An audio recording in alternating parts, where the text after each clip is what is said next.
Chairman of the Board of Architecture Review and Historic Preservation.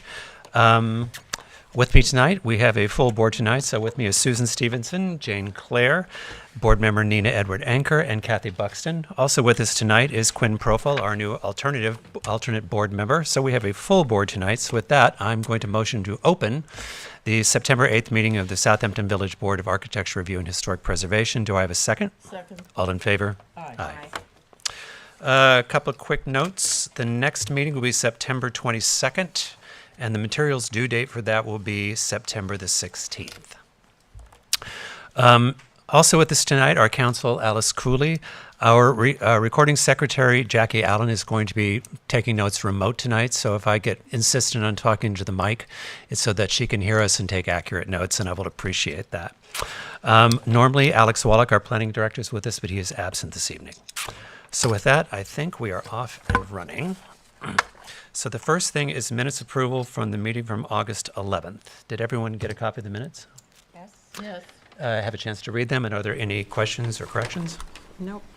Then I'm going to motion to accept the minutes from August 11, 2025. Is there a second? Second. All in favor? Aye. Thank you, David. We have no written decisions tonight, which is interesting. We have an adjournment request for 66 Meadowmere Lane, and I think they've requested to October 27th. That's a new application, so if you could take jurisdiction first. Okay, I do have the open it, and then affidavit. adjourn it? Yeah. Okay, then we'll hold on that. I do have a question. On the agenda is, I believe it's 140 Potato Field Lane. Are they here tonight? Because I have no materials. We have no materials. I have no materials either. Okay, so then, where are you? So then, at the chairman's request, I'm going to adjourn 140 Potato Field Lane to the next meeting, which is September 22nd. So motion to adjourn 140 Potato Field Lane to September 22nd. Is there a second? Second. All in favor? Aye. Okay. So with that, we can move on. We have no carryover matters. We're down to public hearings historic. The first one is 310 First Neck Lane. Is the applicant here? Now what? Person isn't here? Coming in.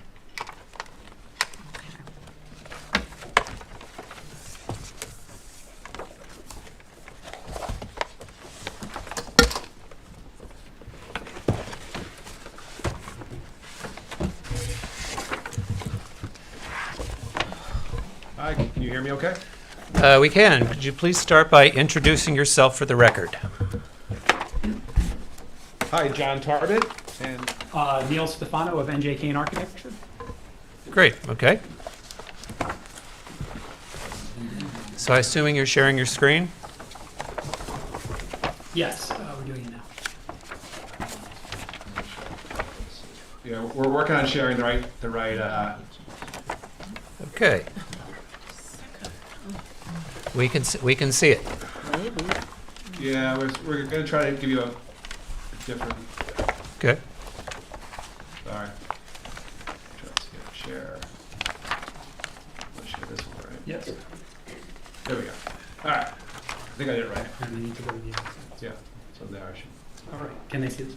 You can see now, hopefully. Yes, sir, we can. Yep. Okay, great. Thank you. So again, my name is Neil Stefano. I'm the architect for the of record for the project.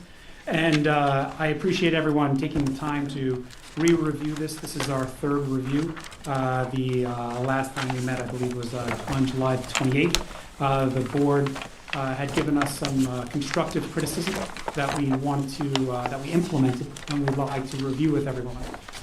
What you're seeing right here is the culmination of the board's recommendations that we implemented. For everyone's recollection, do you mind just going to the previous? I'll show you what you had seen last submission, which was that is the same view. And what the board recommended was for us to be a little bit more thoughtful in looking at the detail of the amount of windows, as well as the size of the windows. We were looking at the eaves, as well as some of the dentil moldings underneath the eaves. We were also looking at some of the railing work and just the overall aesthetic on it. So if you could just go to the next one that we were showing just a second ago. Yep. Page are they on? So what we did Let's go was, back with the renderings. we Sorry. removed the eaves as well as the dental work, and essentially taking that eyebrow off. The rendering is a little bit more accurate in regards to the materials, which is a cedar roof, and painted exterior. The windows, if you notice specifically in the center section of the house, the windows are proportional to the other windows to the left and to the right, so they've substantially decreased in size.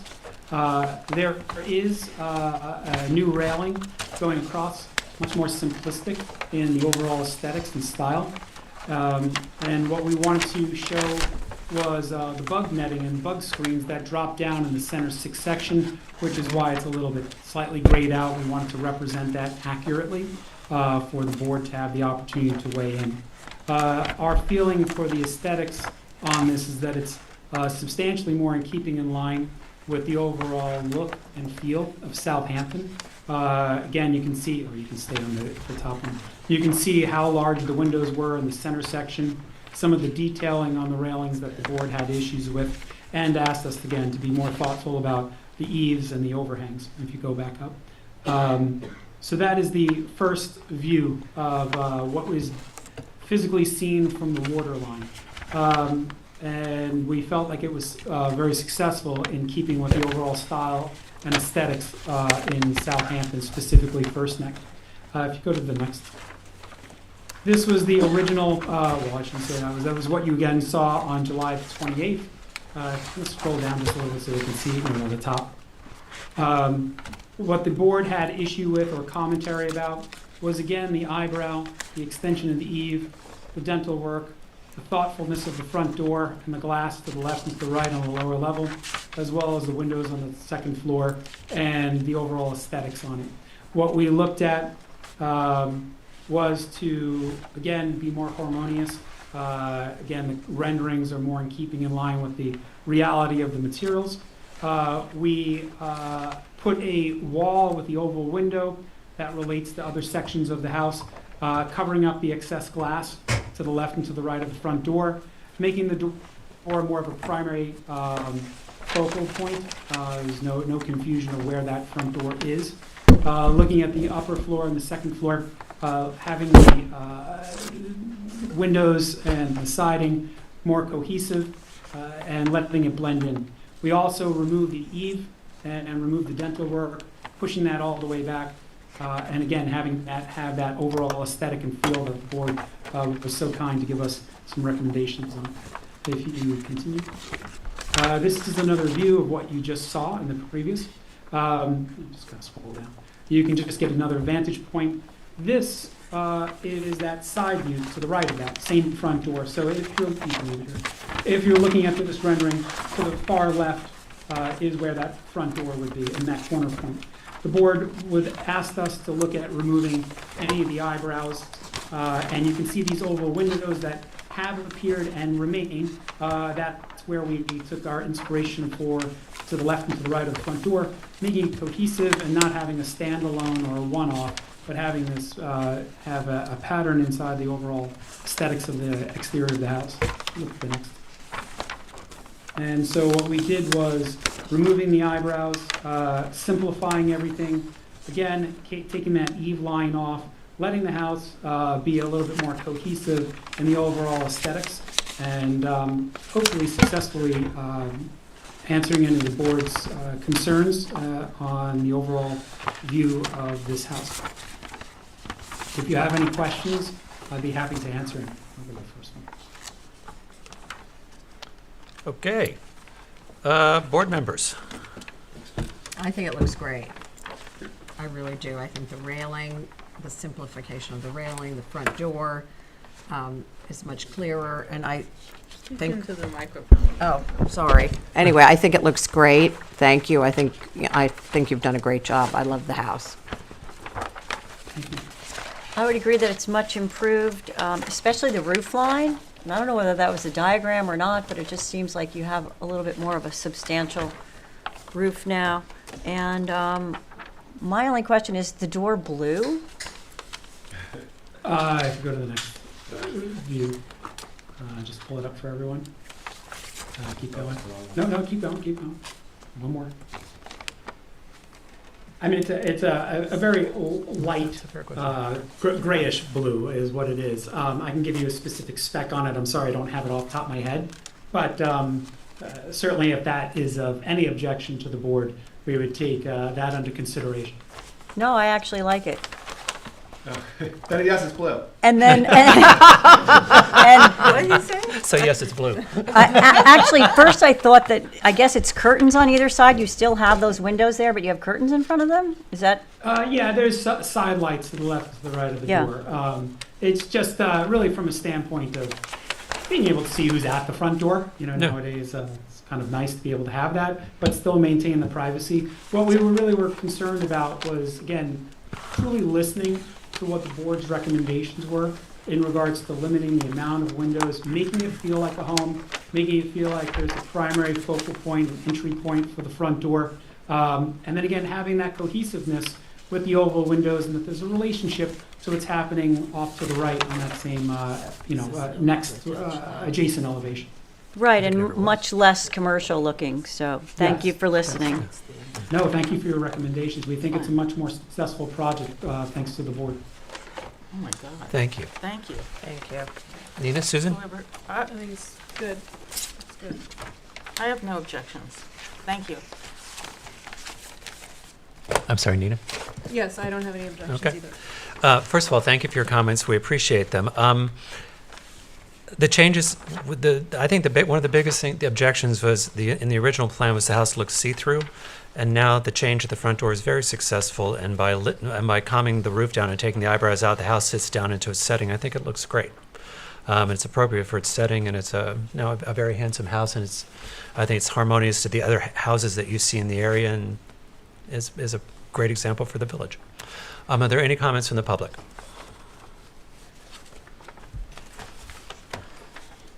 What do you Okay. know? All right, so with that, I'm going to motion to move to written decision to approve the project for 310 First Neck Lane from drawings stamped Oh, don't go August there. 12th. August 12th. Is there a second? Second. All in favor? Aye. Hi. Any opposed? Great. Thank you very much. Thank you for listening. Thank you for the comments. Great house, and good luck with it. Thank you very much. Thank you. Okay, so next up, that takes us to 384042 Jobs Lane.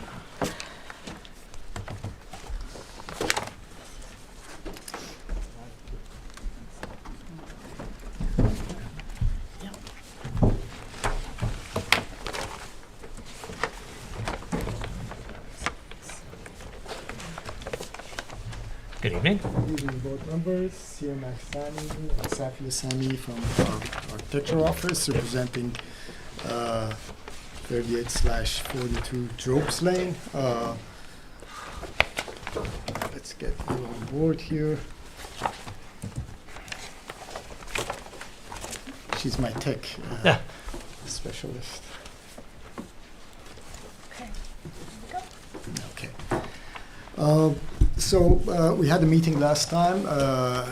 We heard comments from the board members. We went back and made modifications to the plan. Today I'm going to walk you through those revisions, item by item. So if we move on to, I don't think there are any questions regarding the site plans. Basically, these are all envelopes that are very well defined by the zoning and code for village business district, especially the master plan that was adopted in 2013 defines the envelope of the building. And we're working within that envelope with all the setbacks, heights, and guidelines regarding development in historic district and Jobs Lane and Main Street. As far as the facade, I have in this photo, in this drawing, comparing what was presented to you on the right-hand side and the revised version on the left side.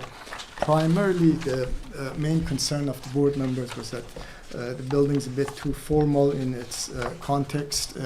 So one of the primary things that we took into consideration is that getting away from that dark brick, which was a Shenandoah molded brick, and we're introducing much lighter colored bricks, basically white lime wash brick, which is inherent in the design of the brick. These are molded brick, historic bricks. This type is Glengarry's Provincial, and the crowns and cornices and the surrounds of the windows are a lighter rose full range being that there's a variety of colors within that range of color. So it's not one consistent. And these are all molded brick, consistent with more traditional historic bricks versus wire cut bricks that are more contemporary look. One of the comments that we took into heart and revised was the size of the windows on the second floor. We took a total of 8 linear feet of window out. On the sides, we cut back by 3 feet on each one of those linear feet, and in the center 2 feet, a total of 8 feet, and reduced the scale of the windows all around on the second floor.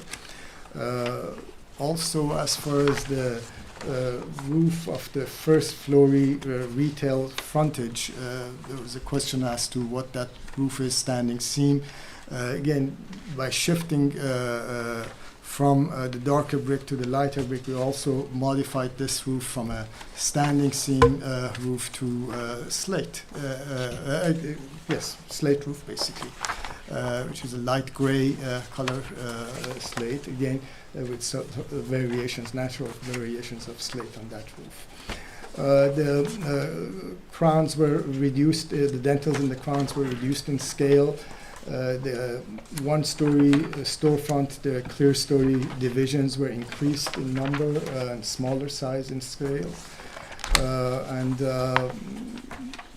we also introduced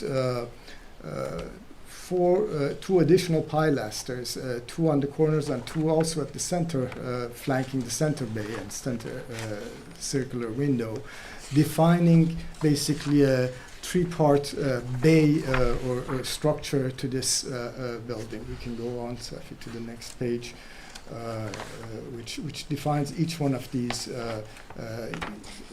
as a separate, basically, structural, architectural element within their own contexts.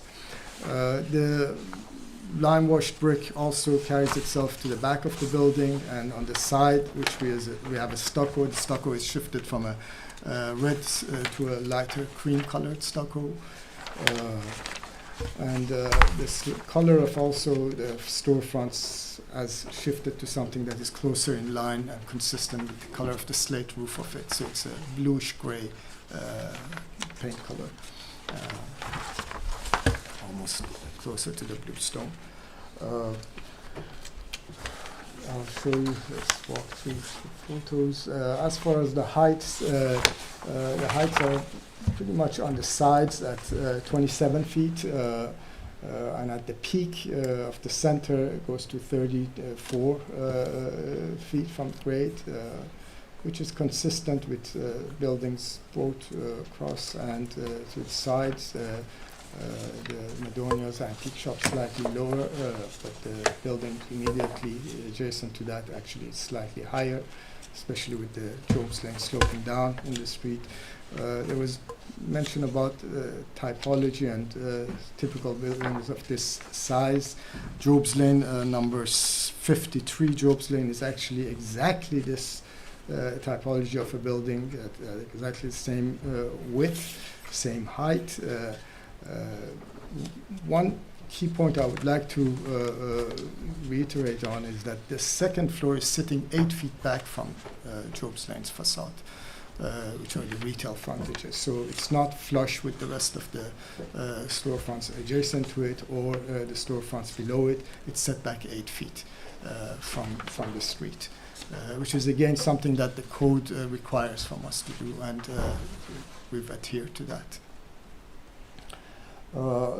The context of the street at the top are the existing structures both to the east and west of it, and we've juxtaposed the same facade at the bottom photo to the elevation of facades across the street. The building that I was mentioning is to the far left, which is, as far as scale and size, slightly even larger than than what we're proposing here. I think that by shifting to a lighter color brick, which is basically a white brick, it brings this structure more in line with the majority of the structures on Job's Lane, retail structures on Job's Lane, and lightens up its basically gets away from that formality that originally was present in the red brick.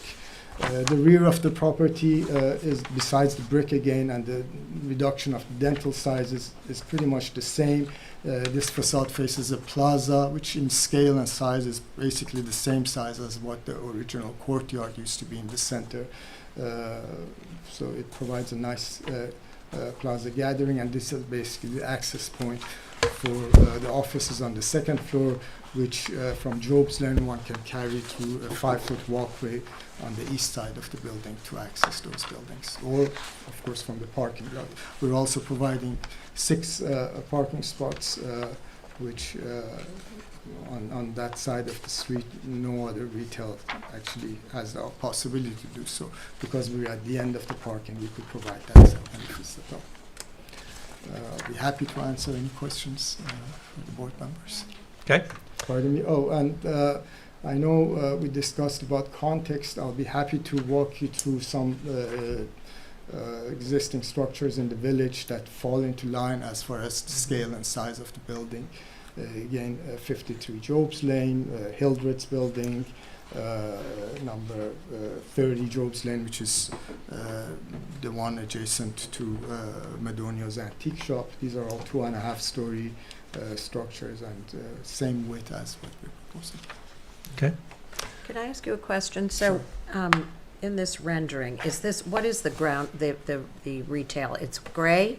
What color is that? Because I see that the adjacent building, which we know is white, looks gray, and I'm wondering, is that just from the, It's a bluish gray, similar actually to the door of the previous project. But only again, because it's this is the slight- same color and we know that's white, so that kind of threw me. But we're open to suggestion on Right. that I color mean, too. For me, I feel like we have a lot of red brick buildings with white trim all over the village.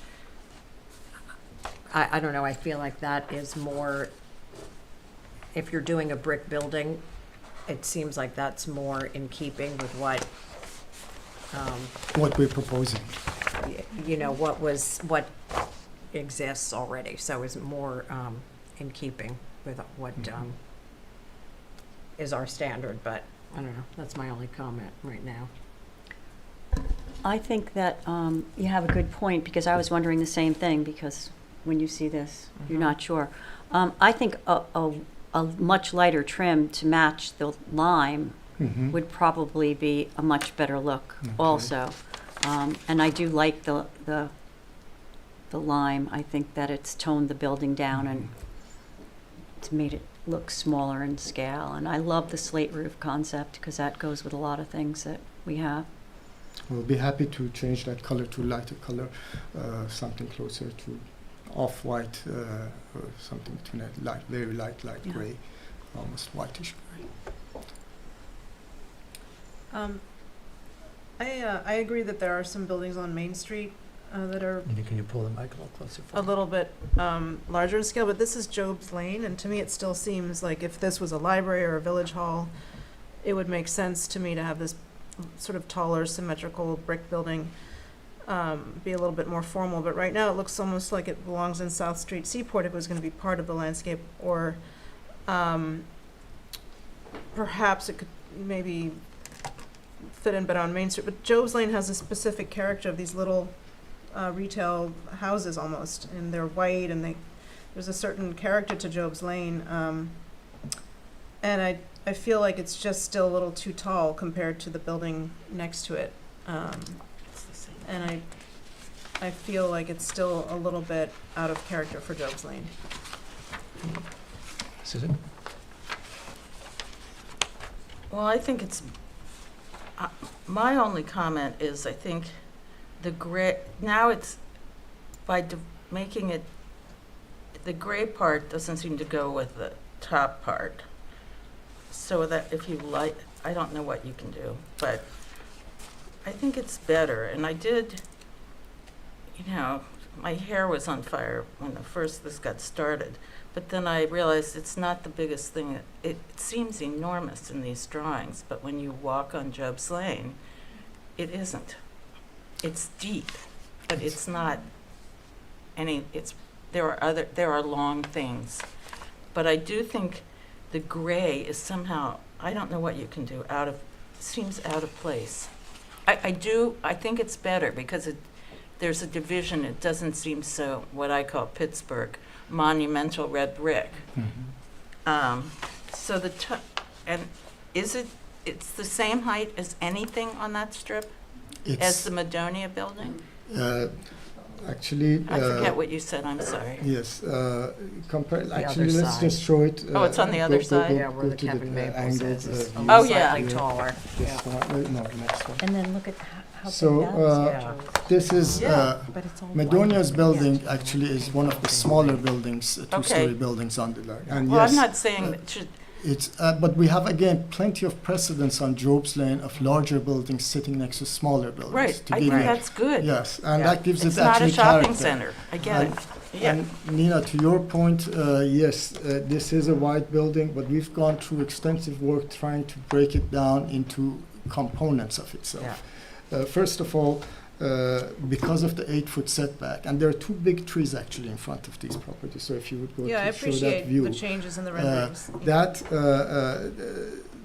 the immediate basically facade is of course the retail frontage on Job's Lane, which is consistent with many of the other retails, is broken down with the recesses for the entries to so forth. So we don't think that as a width is an issue. And on the second floor, the 8-foot pushback and setback from the street really reduces the mass of that structure. And as far as again precedents and typologies, again the building next to Herbert and Rist, 53 Job's Lane, that's pretty much. If you could enlarge that, Safi, so that we is that the liquor get a store? better view No, of the it. next to it, Actually, where remember there are the like other 4 one, shops. this view. So Oh, this yeah. is that building is basically slightly even larger than what we're proposing That's where here. Roberta Roller Rabbit is? Yeah. Correct. Okay, just, And this is basically something that whenever we walk by, we're never quite conscious of that upper floor. This is not even set back as much as what we're proposing. It's more like about 4.5, 5 feet setback. We're proposing 8-foot setback on the second floor. point taken. And again, a pedimented center which stands even taller than what we're proposing. We're slightly below, at the peak, below the maximum 35, we're at 34, but of course drop down to 27 feet on either side, flanking the building. That's a major move. And also the pilasters that we provided breaks down this facade into that 30-foot increments, 22-foot, 23-foot increments that are more in line with the smaller structures on Job's Lane. And to your point, Mark mentioned about windows. We did take off about 8 linear feet. That was basically on the second floor. The windows are side lights mostly, rather than a full-size window. And the circular window in the center was proportionally reduced by a total of 2 linear feet as far as the amount of light. Well, from my perspective, the things we're asked to look at are massing, scale, balance, siting, materials, proportion, rhythm, scale, and architecturally harmonious. If you go back to your streetscape on this side of Job's Lane, I think the second floor is very heavy. I think the building looks very wide. If you look at the roof lines of the rhythm of the buildings, a lot of your gables are going more east-west or north-south, or more north-south and heading down to bring down the massing and the scale of the second floor to reduce it visually to the street. And yours is not only is it flat and massed straight across, then you've popped up the center of the building to make it even bigger. I think it's too heavy for this part. I don't think it's harmonious. I think the scale of the second floor is just too heavy and too big, and I think there are other ways to solve this that would fit into the rhythm of that side of Job's Lane, into the area that you're going, and be more harmonious to where we are. while I actually think, trying to break it into looking like that occupies 3 lots helps, but it doesn't look like, and it shouldn't look like 3 distinct buildings, but now it just looks like the more ornamental detail in a building that I think is too big and too tall for the site. And I don't know that I'm a favor of the washed brick either. I think that besides perhaps a maintenance nightmare, I don't know that that's in keeping with the kind of materials and that we have on this part of the street. So I feel like it's not harmonious with the rest in the street. I think the scale is a little too big, and I think the massing to the street's too heavy. And the amount of light and glass and weight, visual weight on the second floor is atypical to anything else on that side of Job's Lane.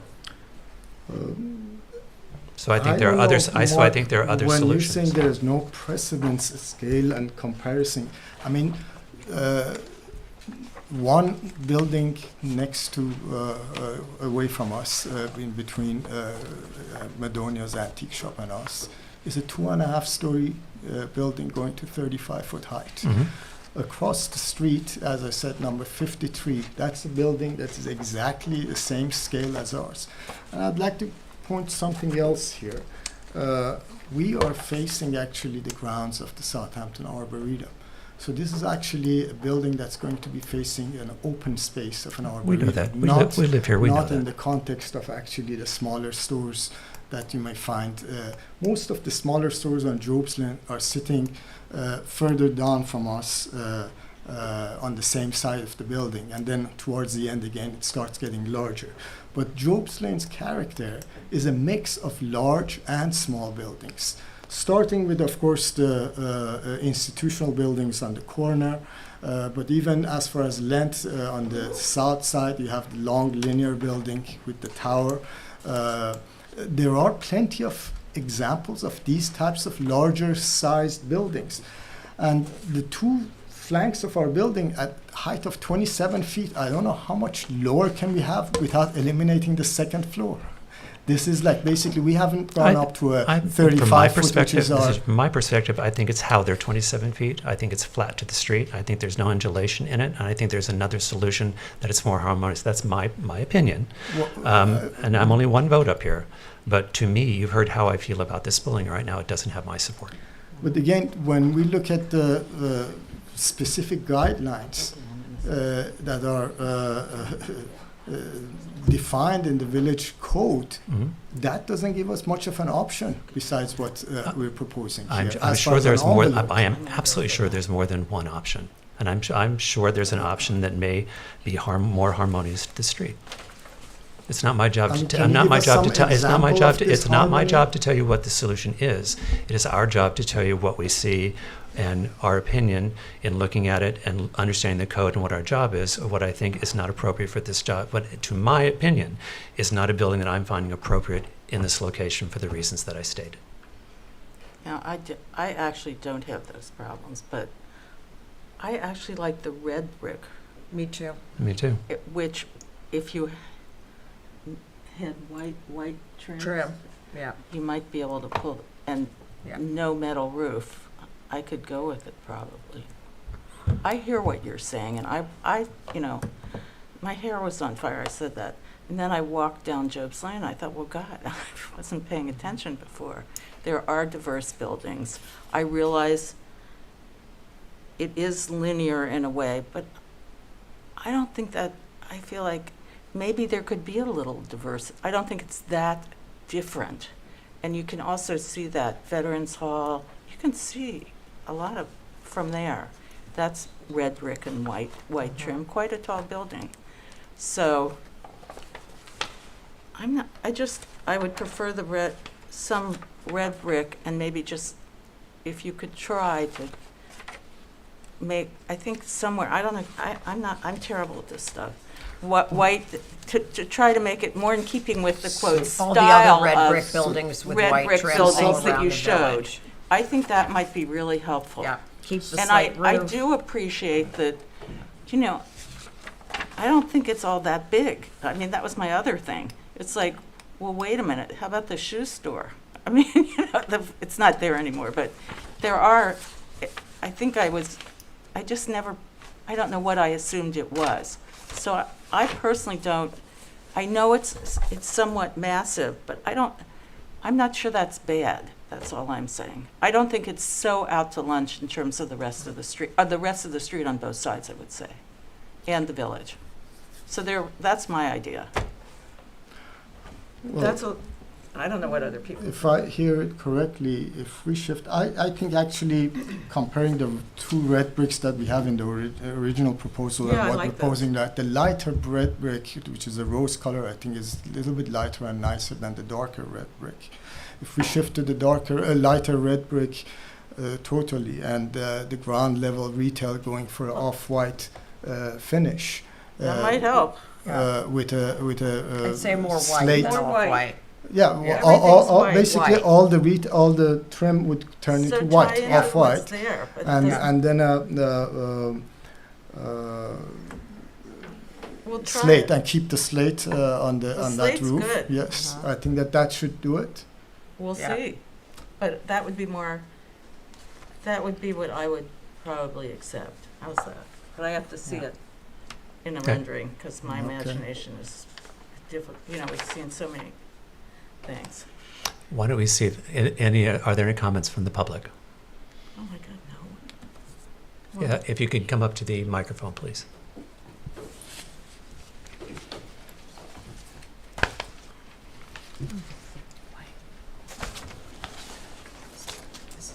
You can just go to the podium if it's easier. Yeah. If you'd start by introducing yourself for the record, please. I'm actually speaking on behalf of Sue Madonia, who's unable to be here this evening. My name is Diane Feldman. Sue objects strongly to this building. She is the neighboring building. She's been a retail member of this community for a long, long time, and she has a good eye for the beauty in Southampton and has enjoyed being on Job's Lane since she was a child, and their mother owned the store.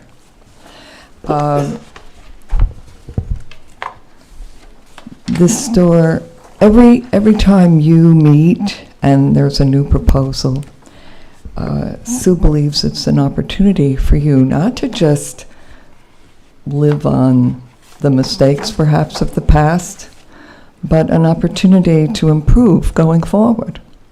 It's an idea that you might want to embrace, because just because something pre-existed that might be somewhat compatible with this large building doesn't mean that those other things are correct.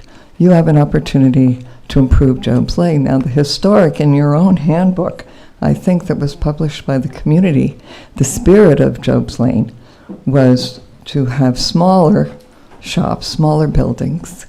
This is not in the spirit of that. Also, this is sort of a remedy for planned decay that happened behind it. I don't think you should rush into approving this. And I think that in looking at a handbook that was put out about the spirit of Job's Lane, Sue wanted me to cite that for you, that this truly isn't, as I mentioned before, in keeping with that. And yes, there's the large shoe store. Yes, there's other things that exist there. But she believes this isn't in keeping with what she's always tried to maintain, the beauty of their store, a storefront. And this doesn't look like a good neighbor to her. Okay, thank you. Are there any other comments? Anybody online? Yes, I saw a hand in the back.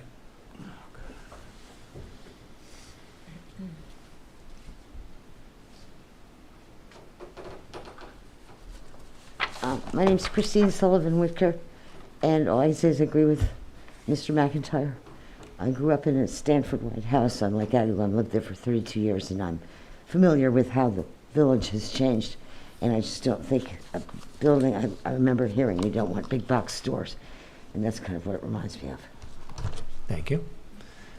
Anybody else? Is there anyone online? Okay.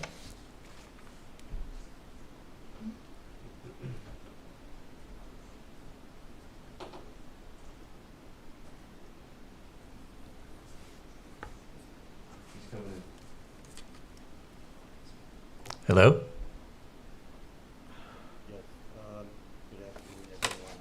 Oh, we can't hear you.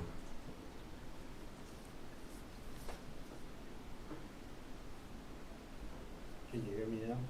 That's a little better. Get close to your mic. Can you hear me now? Better. Better. If you could introduce yourself for the record. I came up with this stuff. Hi, Go ahead. can you hear me now? Yes, go ahead. Oh, he can't hear us. Great. Can you hear us? Visual- Is the audio set correctly? Yeah, it is. It looks. Can you hear me now? Yes, we can. Yeah. Yes, perfectly. Yeah. My apologies. Good evening, everyone. My name is Christian Pico. I'm a resident of South Main Street. I'm also co-chair of the Planning Commission and vice president of the library in your village. As caring for a 1894 Victorian house on South Main Street, I'm well aware for the last 30 years of the architecture and also the issues we face with this particular location with previous applications. And for 5 or more years as residents, we have witnessed a blight on Jones Lane. So I am absolutely delighted that Mr. Vigna is back with his architect, Sammy, and proposing a project. Looking at the presentation from July 28th to today, listening to all the comments that each one of you on this ARB board are making, and thank you for doing that job. I think it's really interesting to see it progress. And what I'm hearing from Sammy and the discussion is a lot of input and back and forth. So I hope that we'll come to a solution which will be good for this location. I think certainly mass and scale arguments are well made, but that's your decision on the board. But for me as a resident, I can only say that I'm delighted to see this discussion going, and I can't wait for this, for a solution between the applicant and the board to be found in a application to go through at some point. So thank you for the work that you're doing. Thank you. Thank you. Sir, anybody else? Sage? No. Okay. So you've heard the comments. To move forward, do you want to adjourn to the next meeting? Do you want to? We will make the modifications to the brick color, to the trim colors. We will again take another look at the heights, but I truly believe, and this is again goes back to the village master plan, that as far as the roof lines, they're very clear that there should not be a continuous roof line and a break in roof lines, and that's what we try to achieve by shifting or increasing the height in the center bay in order for these three buildings not to read as one large wide building. But again, I'm going to take another look at it and see how we can shave off. But key point, two points I'd like to make. First of all, we do have precedents of this scale and size in Job's Lane. It's not that this is alien to Job's Lane. And especially with the second floor setback 8 feet from the street, that really reduces the dominance of the building that you mentioned in relationship to the neighboring buildings. But again, to use an example, Aaron's flower shop across the street is a one-story building sitting next to a much taller building next to it. And that kind of a precedent is very common in Job's Lane, of smaller buildings sitting next to larger buildings. It's a mix. Wider buildings sitting next to narrower buildings, and that gives it a character. And most importantly, the ground level of it, as far as the retail frontage, follows in that same guideline that the rest of the shops have. So it's not a break in the rhythm. It's not a box as it was referred to, big box store. This is anything but that. We've gone through extensive work to design a classical building that is in line with the classicisms that you see actually on Jobson and in the village on Main Street too. Main Street and our village has many numbers of these types of classical buildings in larger scales even than this. And that's what makes our village special. Okay. So you think you'll be able to... So we'll look into these things and come back to you again. And you think you can be ready by September 22nd? September 22nd. So you want us to adjourn to then? Yes, please. Okay. So the applicant's request, we're going to adjourn the application for 3840-42 Jobs Lane to September 22nd. Is there a second? Second. All in favor? Aye. Okay, Thank you. we'll see you then. Okay, so that brings us to Estate of Varsha Van Muffling at 32 Ox Pasture Road.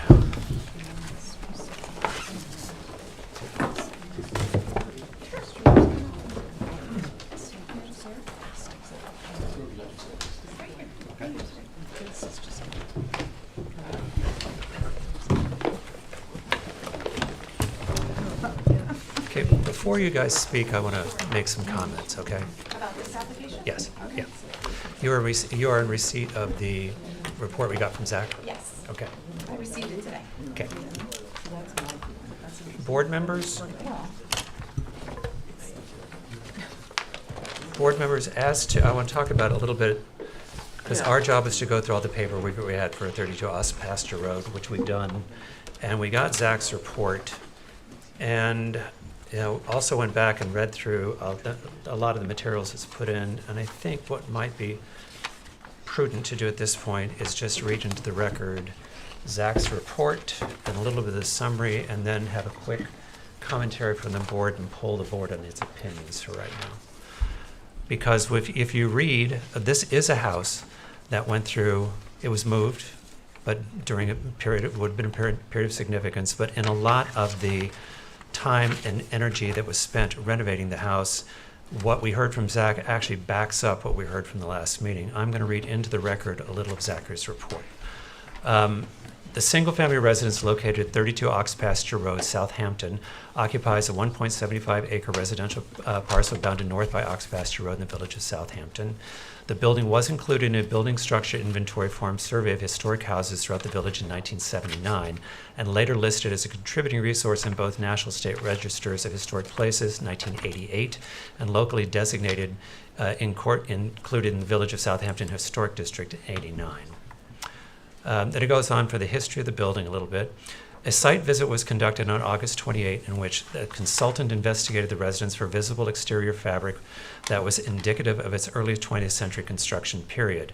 No evidence of historic origins were observed, all having been altered, removed, or replaced in the course of its initial conversion from that of a carriage house garage into a residence, and later increases in footprint and design to accommodate the needs of later owners. While there is no official procedure for delisting a contributing resource in the historic district, the granting of building permits for alterations and additions can effectively diminish the integrity of a building over time. Eventually, as in this instance, the loss of architectural integrity is tantamount to a delisting. The existing single-family residence at 32 Ox Pasture Road no longer retains the historical character or evidence of its original construction period, and may be considered as no longer contributing to the incorporated village of Southampton Historic District. Now, this goes with the summary we actually got in the last meeting from the applicant, which was the applicant proposes to demolish the existing 5564 square foot residence and accessory structure as shown on the architectural plans and elevations. Then it goes down.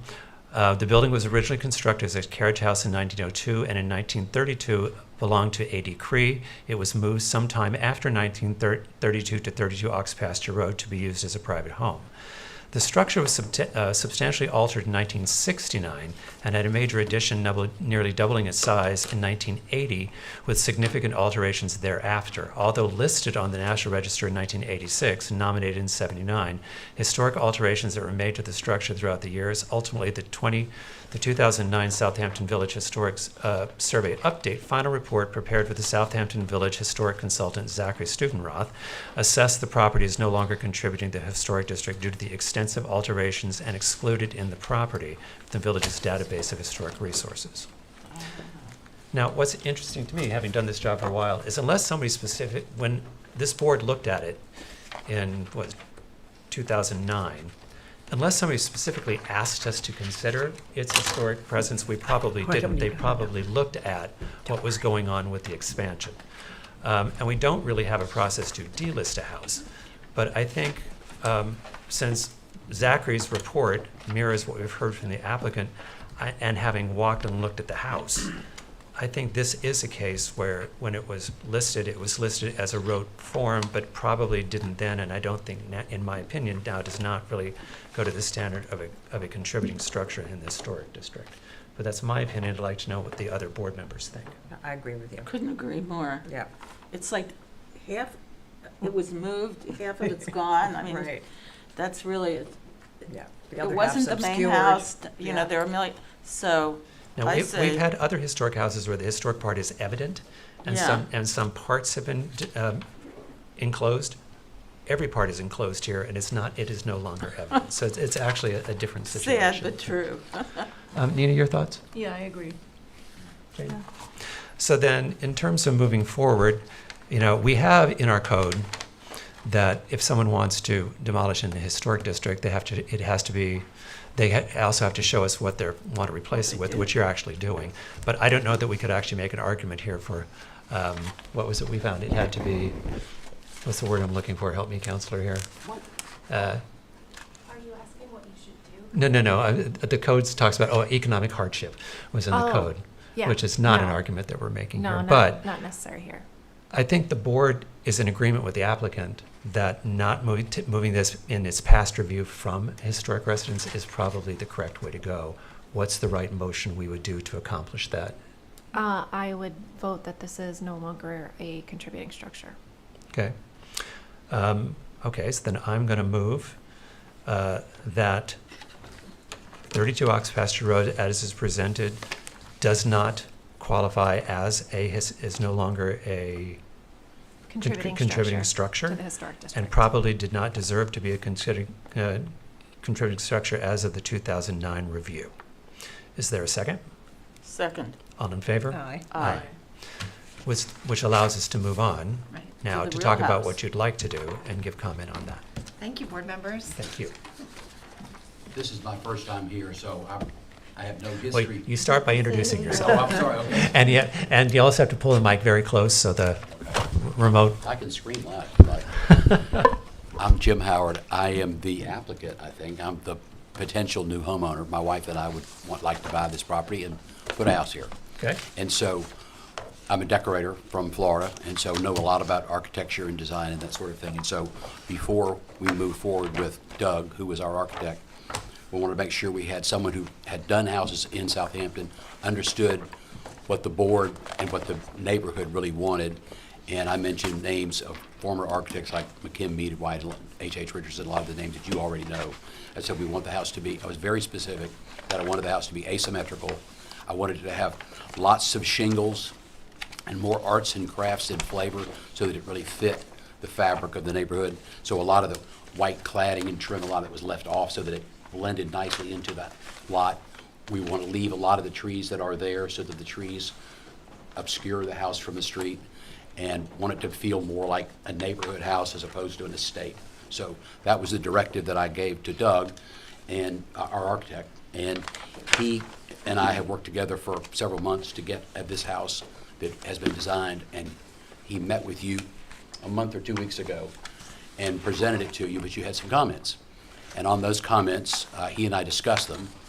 And the primary one, and I think really the only one, was that the windows you felt were too large for the front of the house. I didn't disagree. I've always believed that light is your friend. A house that during the day has light, particularly light that comes from the south, which is the back, feels really great when that light comes in. It's happy. It's a house that feels like a home. A lot of what is happening on the front of the house is obscured by these trees that are there. And so together, Doug and I took that front facade of the stairs, and this window layout that's on this that you've seen is exactly like right at 50%, half of what it was before. So I feel like we accomplished that. I feel that it's still in character with the neighborhood, and I'm very proud of it, so would just like to get your opinion as well. Okay. So what you're asking for right now is not actually to approve, because your architect's going to come and do a full Right, right. presentation of the house. You're just asking directionally, what do we think what the house as it looks right now? No, he said that, I think part of, I don't know what the approval process requires, but that one of the things that, well, the thing that you guys asked for was that the windows had to be reduced substantially, and so we did reduce them by 50%. As far as that goes, I think that was it. Okay.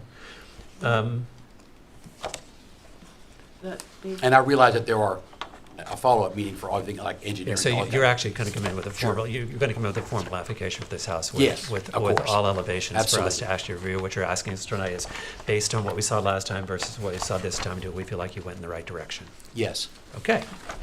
Board members? It's a pretty house, y'all. I just want to say, ask Doug to put not residence pasture road, ox pasture road, but the number, because when we get our paperwork, it just says ox pasture, and sometimes we have more than one, so it's just helpful I if we think it makes have. great sense. It does, Yes. but anyway. Good call. I'm a big stickler, Mark, I I can't think- stand it. I think this proposed house is formally pending before the board. I agree. What It were is, we Yeah. doing it is before? because we believed that it was part and parcel of a requirement for Okay. getting our Is demolition this Okay, what we're this is what I'm talking asking. about? Yeah. So we requested a certificate of appropriateness for a demolition permit for the existing residence and the proposed, and So- to construct the proposed We residence. do need, yeah. Yeah. Yes, because we do need both. The revised, is this what we're talking about tonight? Hmm? Yes? It was delivered to you this week. It's not September delivered to me. Is this August 29th?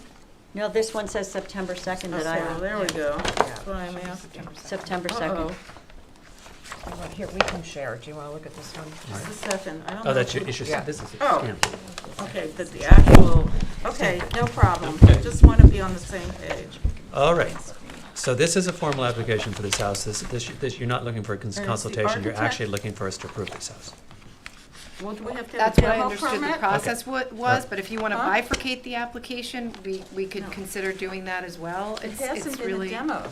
No, we should really do them both simultaneously Okay. to be consistent Okay. All right. with the code. I got it. Okay. So Mr. it's- McIntyre, what I understood the process to be would be we needed to get a certificate of appropriateness so that the house could be removed. But before you gave us that, you wanted to see, what are you gonna build? Well, that's in the All that's true. historic district. All that's true. My only Yeah. question is, You're right. sometimes people come and ask us for consultation, sometimes it's a formal application, and apparently it's a formal application, so we're going to treat it as that. Okay, thank you very much. Sure. Okay, board members. Wait, isn't the architect going to give a? Is the He architect gave a here? presentation at the last meeting. I He don't did, know but that he's here it was tonight. sort of, I didn't understand. He- Okay, He actually did the but he isn't giving, he's not talking about the revised situation here? no, I mean, because the only thing that you asked to change was the windows and we did it. Well, there's a Okay, so substantial change in the I'm front actually, of the house. I'm uncomfortable. actually, Okay. there's a couple things we need. We're going to need the architect to come in, because we also need, your drawings, they don't detail color, materials, a lot of For this. the a application lot- for a building permit. No, we look at No. everything. The architecture review board, we look at color, we look at materials, look at what kind of shingles, we look at the window trim color, the front door colors you heard earlier tonight. We look at everything, so, So that's what he's talking about, the full yeah, application. a full application comes But in front of us. do we need that for the certificate of appropriateness? Well, that's Yeah. what they're saying. They're saying that you do need the full plans for the certificate of appropriateness for demolition of this existing structure. Correct. Okay. I mean, you don't need construction level drawings with engineering, but you need to have all the materials. The materials is one of the big So things. for the next that- meeting, you would want to bring the cedar shake, the brick. The I- color. You don't necessarily need to bring samples, though the board I don't likes think to we see need to see them, samples. but The The drawings, name of the paint color, the name of the drawings just need to have more detail on them. the Like color of the height, window surrounds, everything on like there. that. Yeah, but height, materials, kind of shakes, color of the window, colors of the trim, color of the brick, all the very specific detail that we would need to know. Because the answer is, because the idea is when we walk out of here, we know exactly what the house is going to look like down to the last detail, and that's what we approve. Do you have any initial feedback for him? I was going to say, to since be it's a fair, fir- let's yeah, give you some thank initial you. feedback, and you Can can we you vote can on get the better demo drawings. tonight, But though? We can vote on the She demo. wants to do No, I it think what we're gonna- simultaneously. I'm gonna actually say, the board has sort of put its public opinion out what will go on with that. So I think if we adjourn this to the next, we'll vote on them at the same time, because Okay. that's what the code asks for. But I think we're in a good position, and you understand where we are with I that, do, and it's thank in the you. public record. Mhm. So right now, why don't we give feedback on, initial feedback on what we think on the house is being presented and stamped in on September 2nd. Kind of in the front. May I ask, I know this property very well, and I'm just wondering about the massing, if the footprint remains the same, or whether you've expanded it and heightened it a lot from the, what is that now? It's, a lot is a big word, but no, it's about in the same spot. And it's a little, it's larger, but it's not, it feels a lot softer because everything is cedar shake. It's not all these contrasting materials, it's all sort of one color, so that it shrinks and makes it much more diminished. And that's where you want to leave a lot of the trees out front, because I want to make it feel like it's always been there. And is that cedar shake or is it painted white? Because it's hard to tell from this rendering. Cedar shake painted white. Oh, Okay, so Yeah. that's very so different. it's white. It's Yeah. what, the whole house is white with the The cedar whole roof. house is white. Except for the roof. Oh, I particularly like I actually love the shingle patterning over the front door. It's reminiscent of that 14-horse barn we just approved. Yeah, the entire front of the house, the whole house is white. I appreciate the variety of the facade, there's a tiny bit of doubt in my mind that it seems a tiny bit massive, compared to the other houses on the street. Is this I would say it's very much in keeping with what's out on the street. I was real cognizant of that. is this I a think we need a third, better rendering. a third floor? The There's no ceiling? third floor. No third floor, it's just an It's attic? first floor, second floor. There's a Okay. basement, but there's a first floor, second Okay, floor. because there's one ceiling that's going, roof line that's going quite high. No, it's actually not high. The rendering sometimes is an illusion. Yeah, I know, that's why I'm asking, yeah. It's definitely not high. I'm not crazy about the thing which is the middle, which is the quite high. Is that what you're talking about? This tower like, Oh, this roof line up here. these things, this, I thought I think this is two on me. Which, I can't see. The middle. This.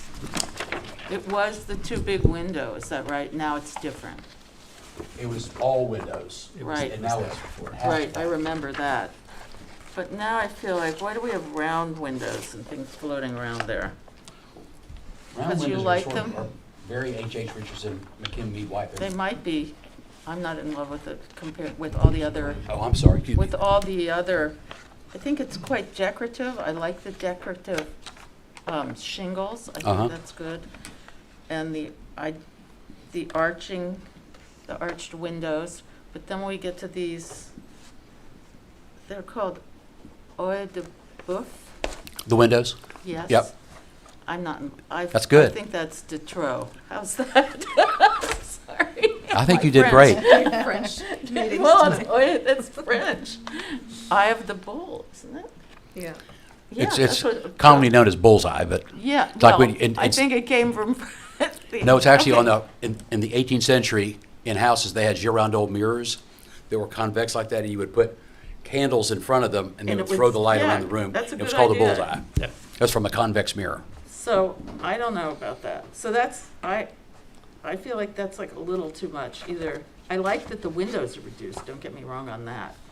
Or one instead of three, I could live with. But I think it's become, what do other people think?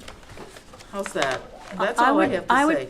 I would prefer maybe a little bit better rendering, because I'm assuming that this is brick. No, No. everything is off-white, Oh. white. Everything is white shingle. Oh, okay, So it's okay. white But they're shingles, and patterned. it's interesting, I had to go down to West Hampton today, and I passed by a church that was very much like this. It's sort of known as the arts and crafts style. And there's no trim on it. It's all shingles done an interesting way Yeah. by the arts and crafts craftsmen, which is what we did here. And it's all, It looks and like that a- church was all white. It And looks like like, that. it looks like it's the very shingle pretty. pattern for the- So all of this is but the white. gin lane So is There's just- a and it few recedes places away. with patterning on There's a top. rule in design called the rule of advancing and receding, where you have contrasting materials made to make one jump forward. And in this case, everything recedes because it is all the same color. All right, any other comments that we want to give tonight? No one commented on my comment, so no one, I don't know what's going on. I like the bullseye. I think that was I good. know you do. I don't. I made that clear. In your rendering, one's oval and two are round. Is that Yes. purposeful? That's because they're, Or is that the rendering? Is that it's a what you- rendering because they go on they're all On a round. elliptical, but Okay, they're all elliptical. It's just Yeah. how it's showing up in your drawing. it's because of the perspective. We need a better rendering. And then the only other question I have is when you look at your rendering of the cover, because you've got you've got the archway and then you've got the door, you've sort of got belts and suspenders with the light fixtures there. I'm sorry, Mr. McIntyre, I'm not sure what you're Just talking right about. over the front door, you've got a large light fixture, and then there's light between the two brackets that are either side of that arch that you've. Oh, the two shingled. sconces. Yeah, I think all those light fixtures is, I want to see what they look like. I don't know that all of that's necessary, but because that whole bracketing pattern is so beautiful.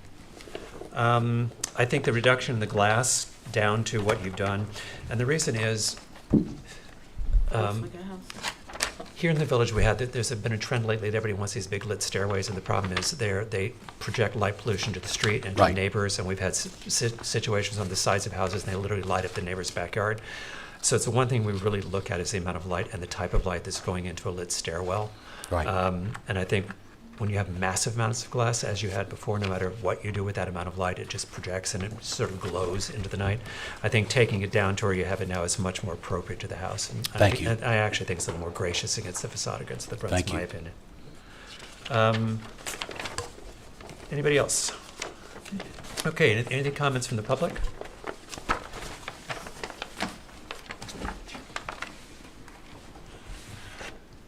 Okay, so if you could have a full presentation ready by the 22nd, you think? Can we do it by the 22nd? Sure. Let's try for the 22nd, because after the 22nd, it's a month before the next meeting. Right, So let's put you for the 22nd, let's try Okay. to get there. we will. Yes. All right, so with that, I'm going to motion to accept the applicant's request for an adjournment for 32 Ox Pasture Road to September 22nd. Is there a second? Second. All in favor? Aye. Thank you. Board members. Thank you very Thank you. much. Nice to meet everybody. Nice to meet you and welcome, and congratulations, it's a beautiful Thank property. you. Okay, so that takes us now to New Matters, 7 North Sea Road. Kurt and Lorena Strunk. We have the affidavits and they're in order. Oh, I know that because you told me you had them all. Hello? Good evening. Yeah, for what? Oh, your computer? So, I Do you have a need your presentation. Would you I- start by introducing yourself, please? Yes, good evening. I'm Kurt Strunk. I, together with my wife and our 2 teenage boys, own 7 North Sea Road. Okay. And so I'm not a limited liability company. I'm not an architect. I'm not a lawyer, but I'm here as the applicant. Okay. I do have a presentation. I brought copies for you. It summarizes our presentation, what you have all of the documents that were required in advance, but I do have a summary presentation that I'd like to go through. I can share it on Zoom, and I can give you a copy. Okay, can you start by taking us through what you presented that we've reviewed? Because normally everything that's going to be reviewed by the board is due the Tuesday prior to the meeting, so we have time to read it. Yes, so So I'll we've tell gone you- through this. right, Okay, and that's the application. okay, But what I'm doing in this presentation is tying the application to the obligations under the code. okay. So I ahead, thought it let- would be helpful to put it in that perspective. Go ahead, let's see where we And go. to give you an idea of the antecedents, how we get here. I'll just, if I can approach, I Yeah, will that's fine. give you a copy. Thank you.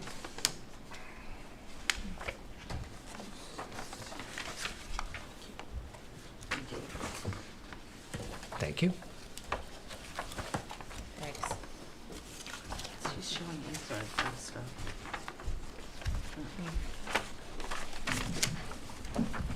And I appreciate your coming by today. I think it's great that you were able to see the backyard and the existing conditions, so thank you.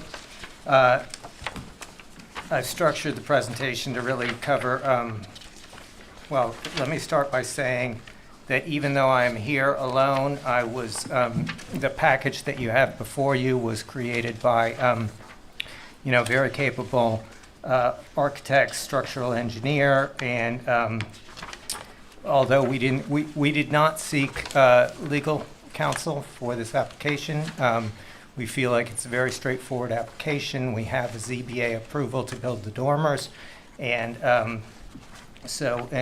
we're proposing materials that are exactly the same as are already on the house.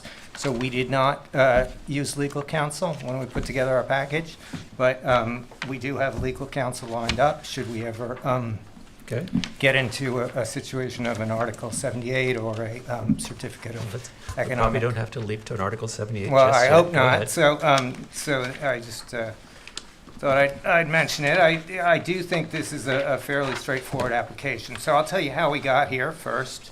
So I'm going to go to the slide 4, which is antecedents. What I'm going to ask you is not to read code to us. We know No, the code. I know. And we I know, know. and we What- know how to approach code. What we need to know is not why you're building. We need to know what you're building. We know the code. So, I okay. appreciate Yeah. that. And what I'm doing is putting the application in the context of the code.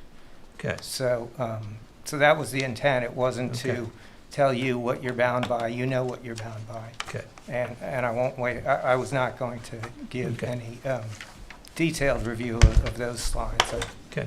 had them in there as context.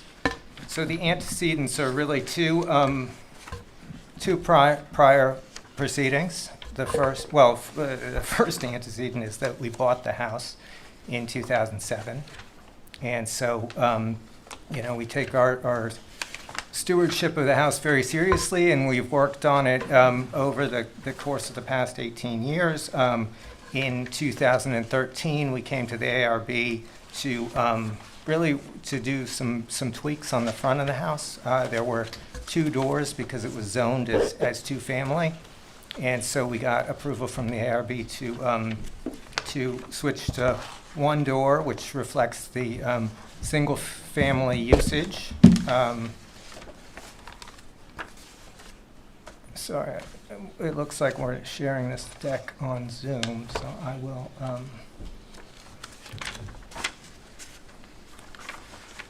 move it along if we can.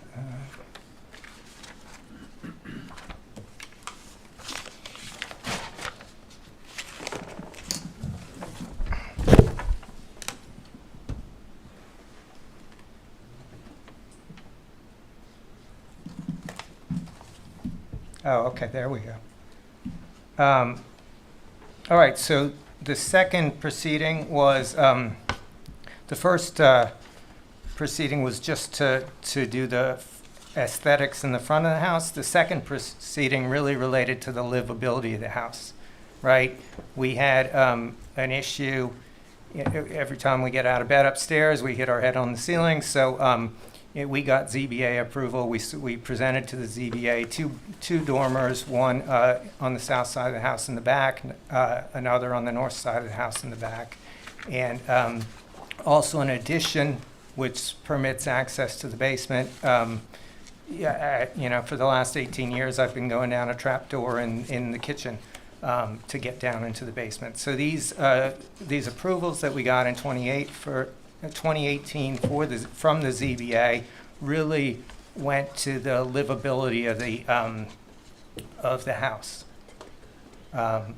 To have more space upstairs, and it's a very modest amount of space. It's we're not increasing the livable square footage by I think the number's less than 5% of the existing square footage that we're adding on. So it's a very the scale of this is very small. And all we are doing today is to request your approval of the implementation of what we got approved, the addition and the two dormers. So that's where we are. Okay.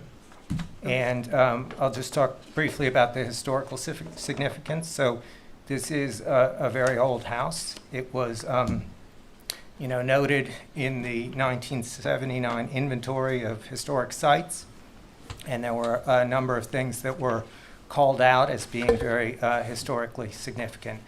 One being a gable roof, 2, the old wood shingles, and then the 2 small shed roof dormers on the front of the house. 6/6 windows and a doorway with transom. I'll say the 6/6 windows are on the sides of the house. There are no 6/6 windows in the back. There are no 6/6 windows in the front that are historic. So this is what the front looks like, and the historic elements are really all in the front. The original part of the house, that sort of central part of the house, first appeared in the historic. I went to the museum, and the Historical Society has all the old maps. Our house first appeared in the village in 1665, and at that point it was a salt box. It was very narrow, so it was nothing like. It was basically the area between those two dormers, and then the area on the part of the house that's on the south side.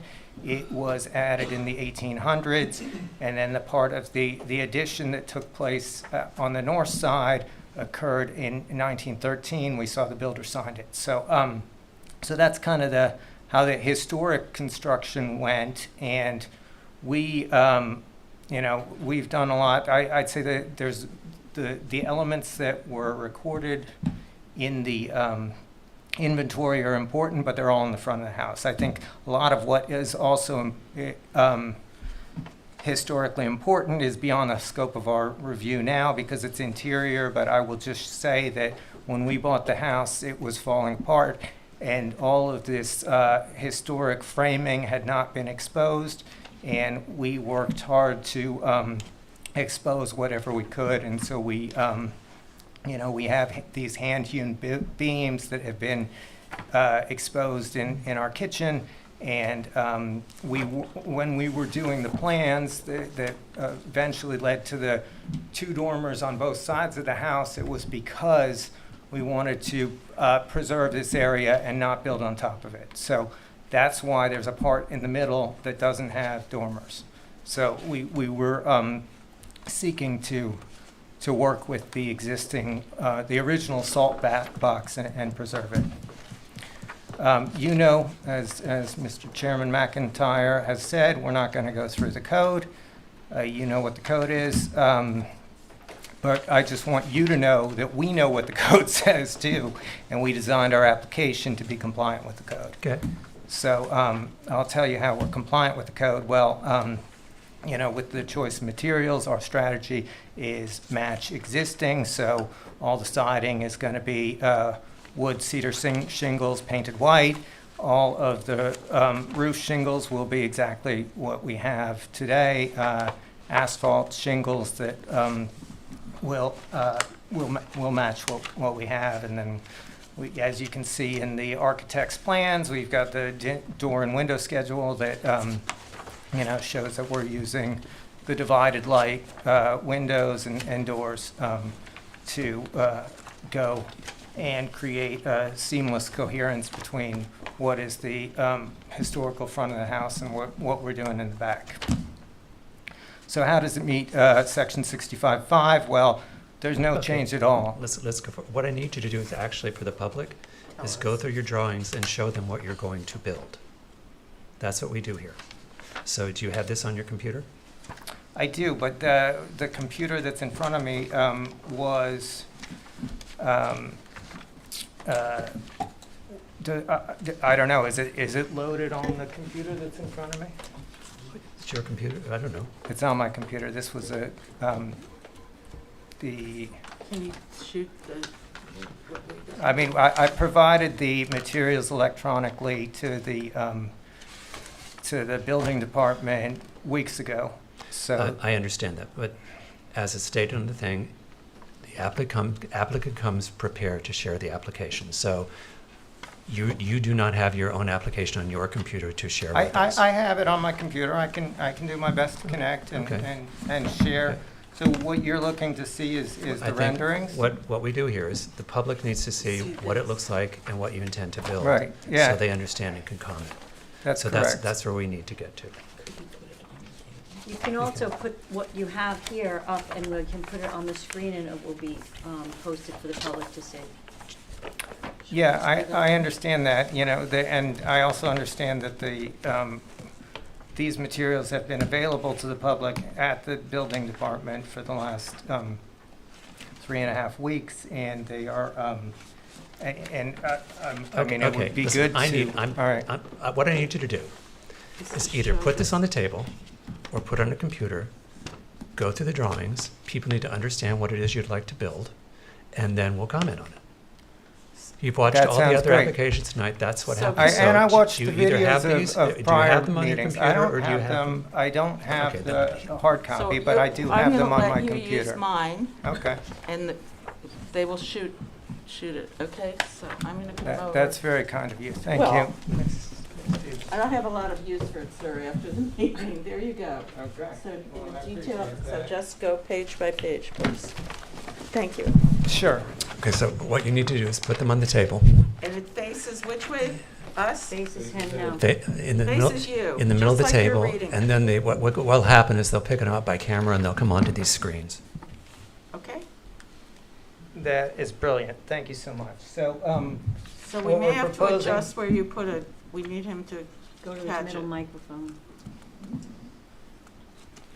Can you, Hang on. No, he'll get it, he'll get it. You'll get it. There we go. Okay. how's that? that's great. Okay. So what you see there is the front of the house. That's as built, and there are no changes to that front of the house. Okay.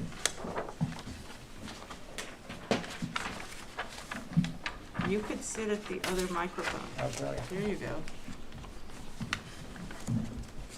So what you see here is the view from the south. And imagine that you're standing in the historic North End Cemetery that sits between Stop and Shop and Tate's Bake Shop. And if you're sitting if you're standing in the cemetery, and if there were no fence there, you would be able to see this. So what you will be able to see is, well, you can't really see it because it's shaded by trees, right? They've got a series of very tall pine trees that block this view. So this view is not really. It would be visible in this format if it were if they cut down all those trees, but they haven't. So it's shaded. You can't see this from either the cemetery or from the street. But that's the view from the south side of the house. Now we're looking east from west of the house, this is the view of the rear of the house, and so these are the dormers that are before you in terms of the materials and the overall aesthetic. And so you'll see a dormer on the north side of the house, and you'll see a dormer on the south side of the house, and that's what we're proposing to build. Consistent with the variances that we obtained from the Zoning Board of Appeals. Now, if you turn to the next page, you're going to see the view from the north. And the part of this is visible as you walk south from Tate's Bake Shop to Katina's. You will see the ridge lines because there's a driveway and there's a shared right-of-way, so you can see all of these lines. And this just gives you that that northern perspective. And then turning to the next page, this is what you would see if you had a drone and you were looking down on the house from the back.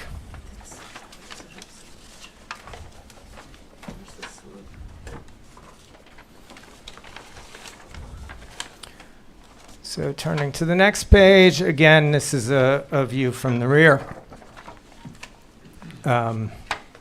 where you can see the the dormers. Again, none of this is visible from the street. This is all just in the rear of the house.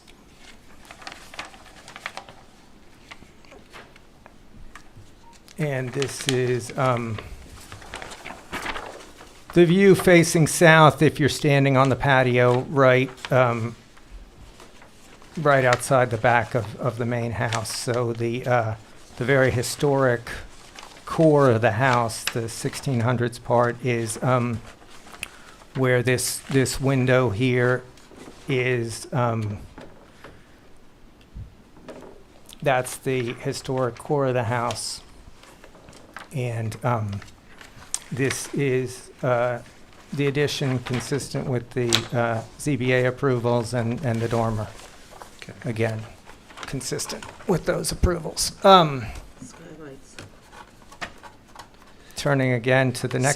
So your proposal tears the roof off this house?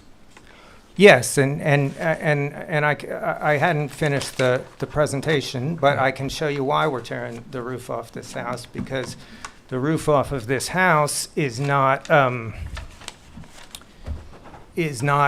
historic, and it's really it's rather than contributing to the historic feel of the house, it detracts from the historical feel of the house, because right now we have the main section of the house, the core of the house was built in the 1600s. We've got an 1800s addition to the south and a 1913 addition to the north. Those three constructions don't hold together well. And the back of the house is a historical accident. If you let me continue with the presentation, I will show you that, the next slide is essentially that we have a flat roof. As it stands today, we have a section of our roof. It doesn't have a smooth ridge line. It has a ridge line that cuts into a flat roof that then continues the ridge line down. So that is not characteristic of either a 1600s house, an 1800s house, or a 1913 house. It was some kind of historical accident. And if you look at the house from the rear, there is nothing charming or aesthetic about the roof of the house, and the reason we're here to it's part of our it's the final step in our putting this house back together, because the roof as it currently stands, it's got I don't know if you can see the screen, but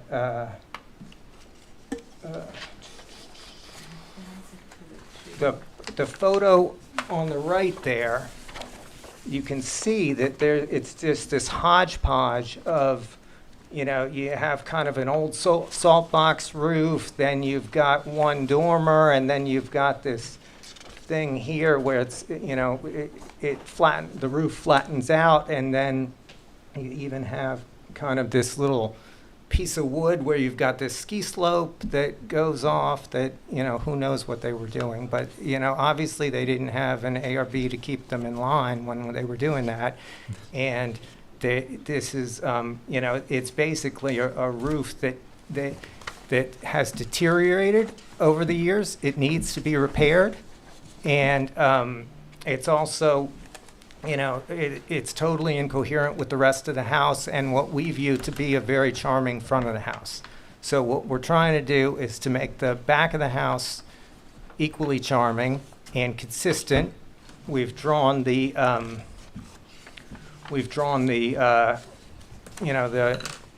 angles to parallel the angles of the two small dormers in the front of the house.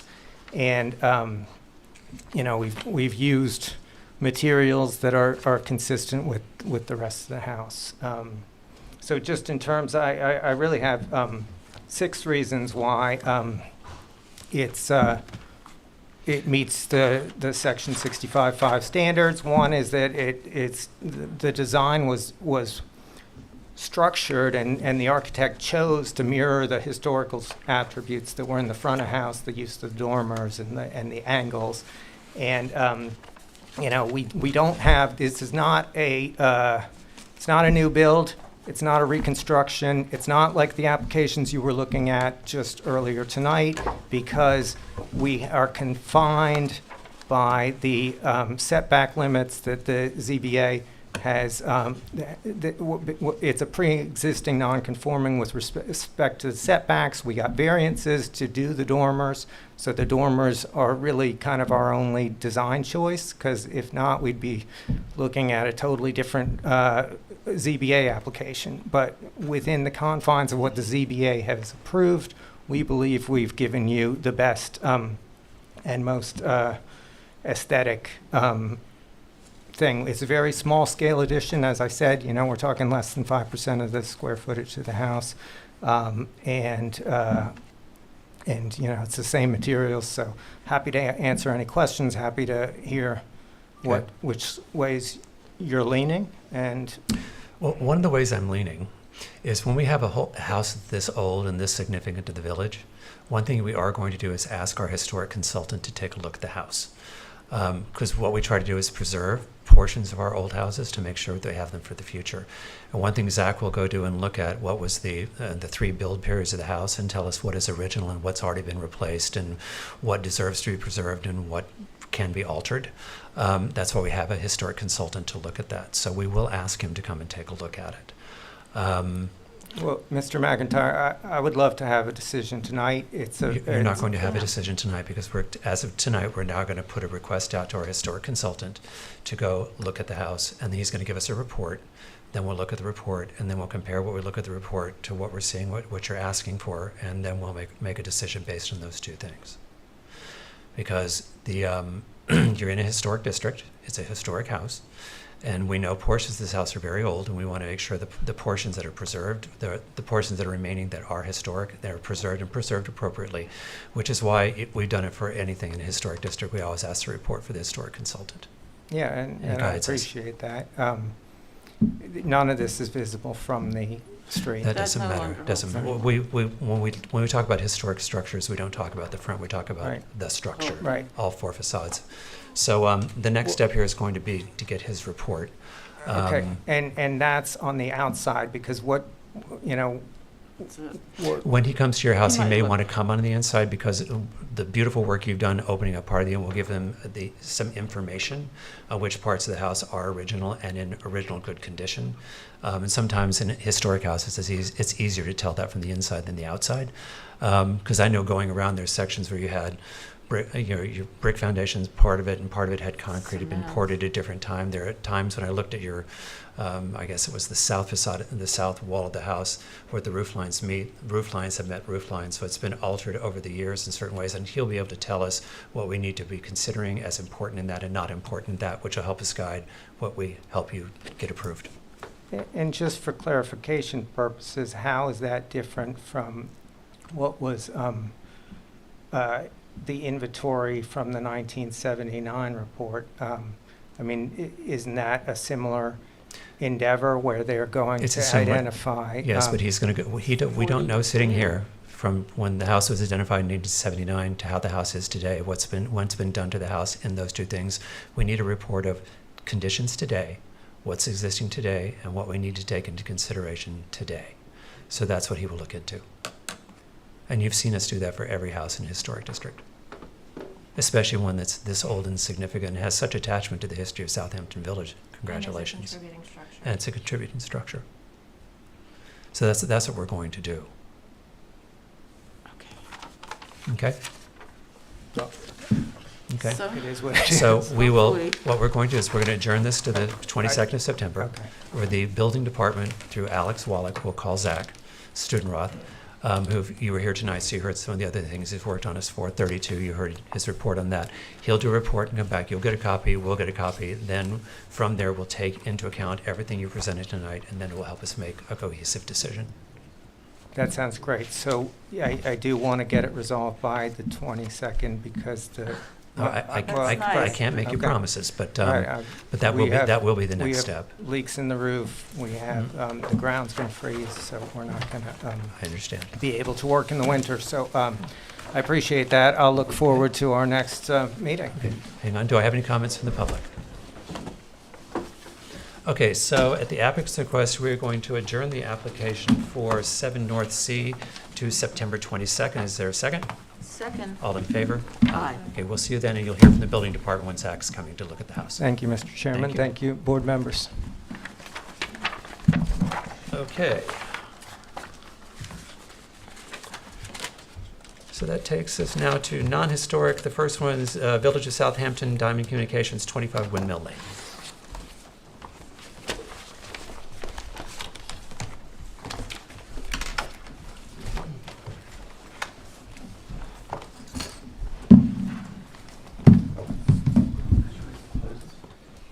Welcome. That's all right.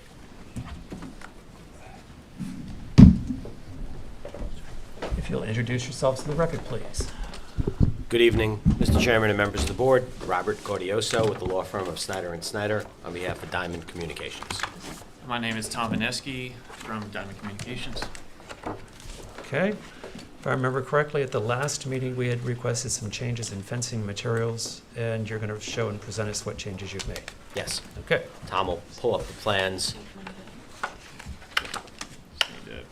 If you recall, at the prior meeting, we had changed the back fence. We had lowered the back fence. We had changed the landscaping. We lowered the back fence from 8 feet to 6 feet, and we changed the fence type from a black vinyl to a board-on-board fence.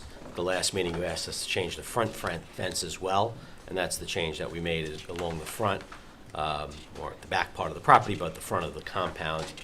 We changed that fence to match the board-on-board style of the rear fence. Okay. Tom can show you where that's located.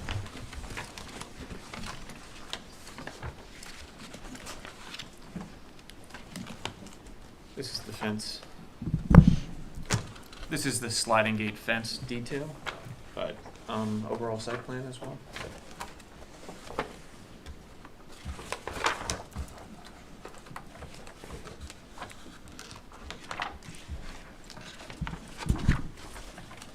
That fence line is running north-south along the edge of the paved parking area, as well as on the top of the wall, which is buffered out by the landscaping. But the fence itself has been modified from what was previously the gate with slats into the cedar fence itself. Do you happen to have a rendering of it? We do.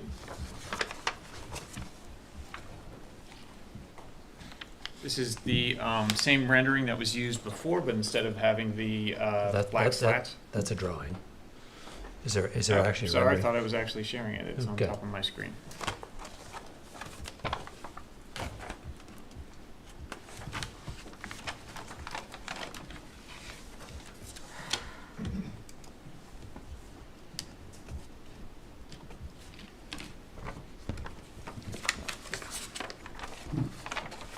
Oh, much better.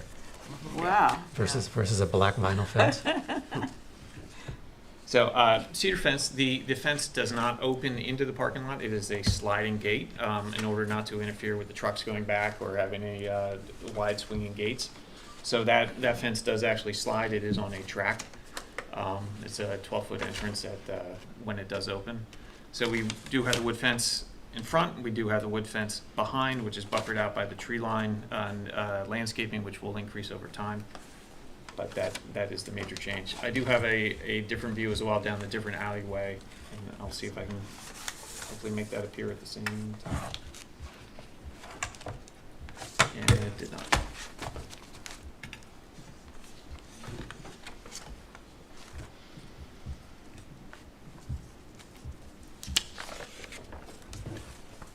There's a view looking down the alleyway towards the tower itself. Again, all the equipment is below the fence line. That's looking down on the south side of the fire station. Correct. Okay. And the color's natural, so it's gonna age on gray over time. That's right. Okay. Board members. Much better. Yeah, we're on the right path. I think What are the plantings? We're Junipers? The species type junipers? Yeah.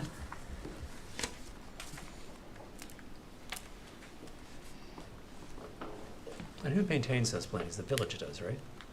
No, Or we you- do. You do, okay. So the maintenance burden's on you, okay.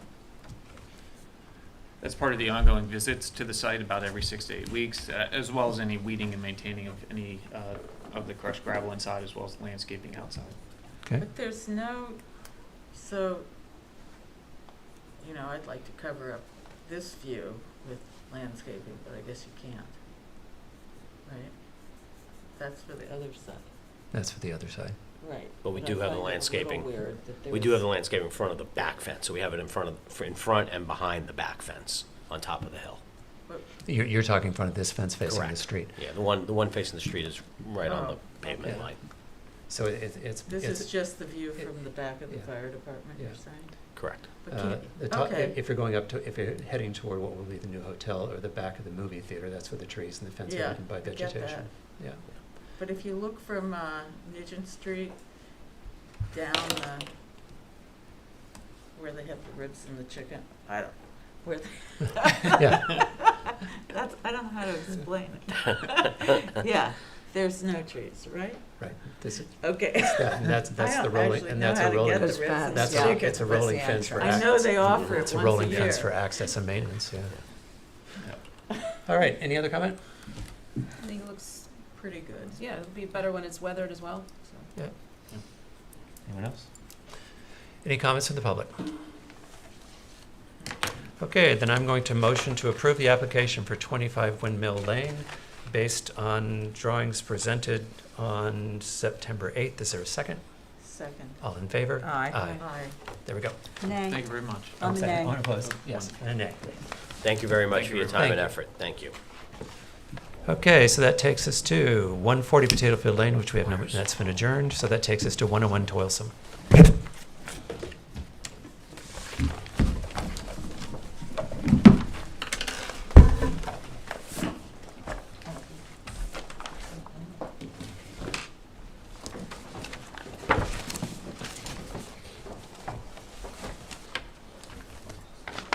Is anyone here from 101 Toilsome? Are they coming in? All right. I don't have anything in my folder for 101 Toilsome. Is anybody else? All right, so moving on. Let's move to 130 Toilsome They Lane. were a no-show last time, too. Yeah, okay, so what do we want to do? Two no-shows in a row? I think we can adjourn it one more time. Okay. The chairman's request, motion to adjourn 101 Toilsome Lane to September 22nd. Is there a second? Second. All in favor? Aye. Aye. Okay. Then let's move on to 130 Toilsome Lane.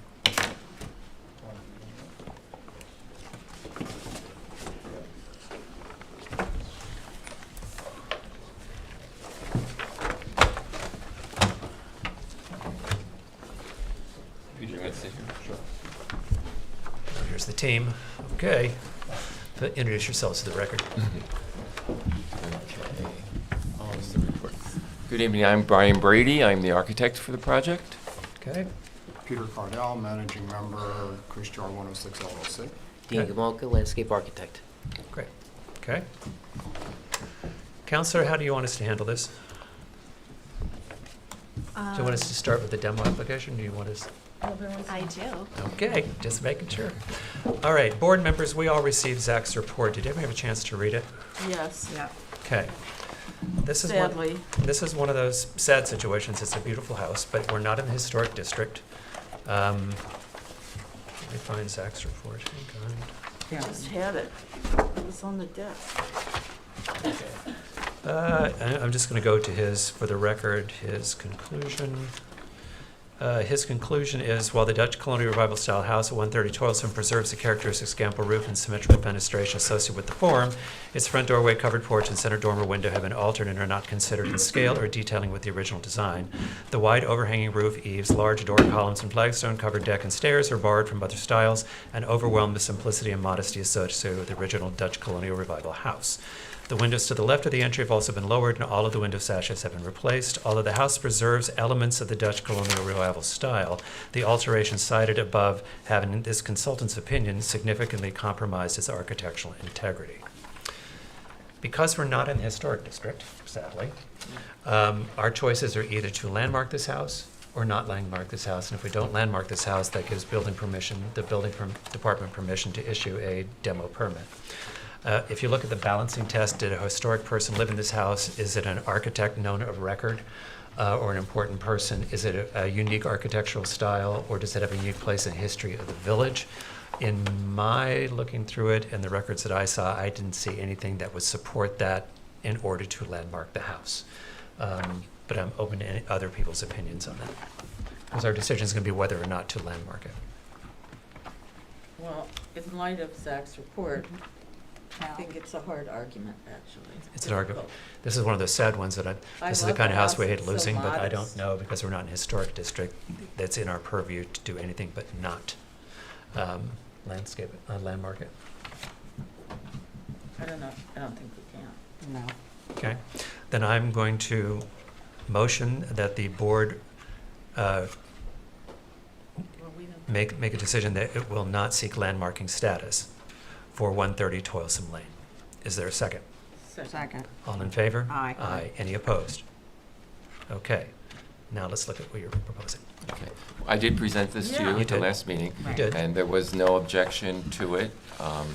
So what's the Would you like me to go through it again? But you did not hear the landscape plan, Oh, and we have okay. extensive. And also, we had a We board did member go that through the wasn't here, landscape plan. so. We did? were here first. Okay. Yes. Jane was not here last time, so. Right. Okay. If you want to quickly, Jane, did you have a chance to look through it, and do you have any questions? No, I'm just saddened that we're losing another house in our village, but it's okay. We have no choice. Are these plans August 5th dated, your landscaping? They haven't changed. Okay, So then they are, yeah. It's hard for, that's what I have, that's what I'm asking. Nothing has changed. Okay, well, then that's Okay. all I've got. Why don't you quickly take us through the landscape plan? Excuse me? Why don't you Sorry. quickly just take us, review the landscape plan? Well, this site is This is the middle.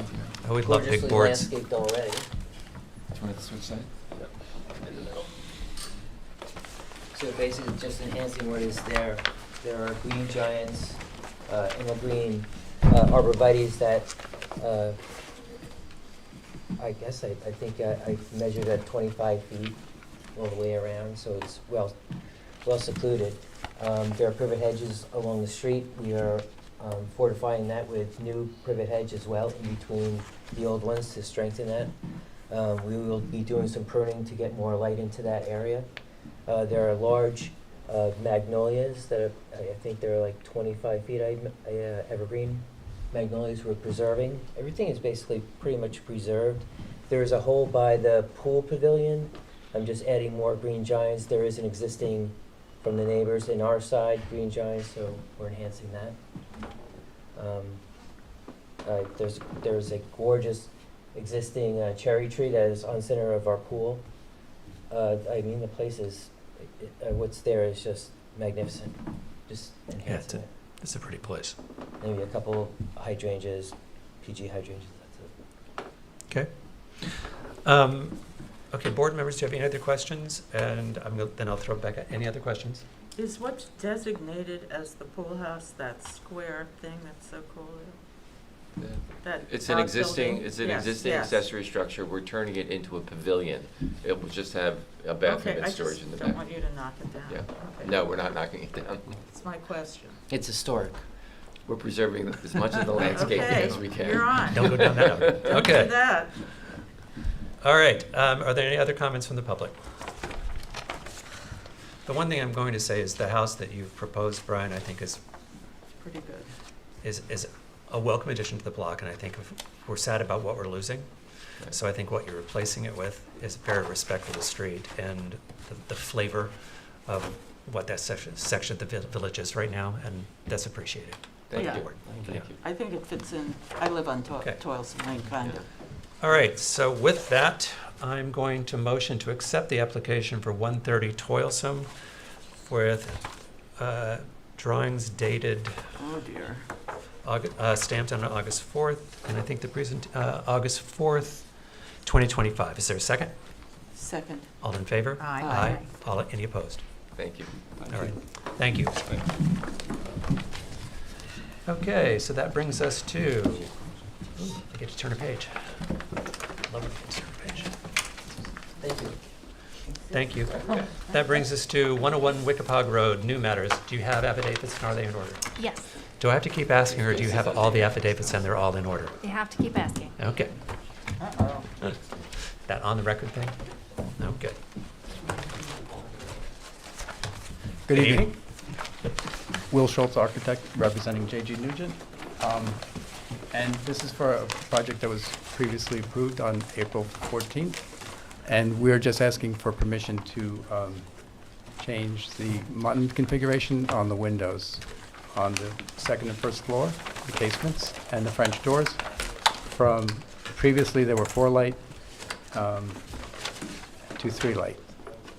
This was based on the owner's request because they had looked at different windows and they decided that this was their preference to have more glass. Where's the original?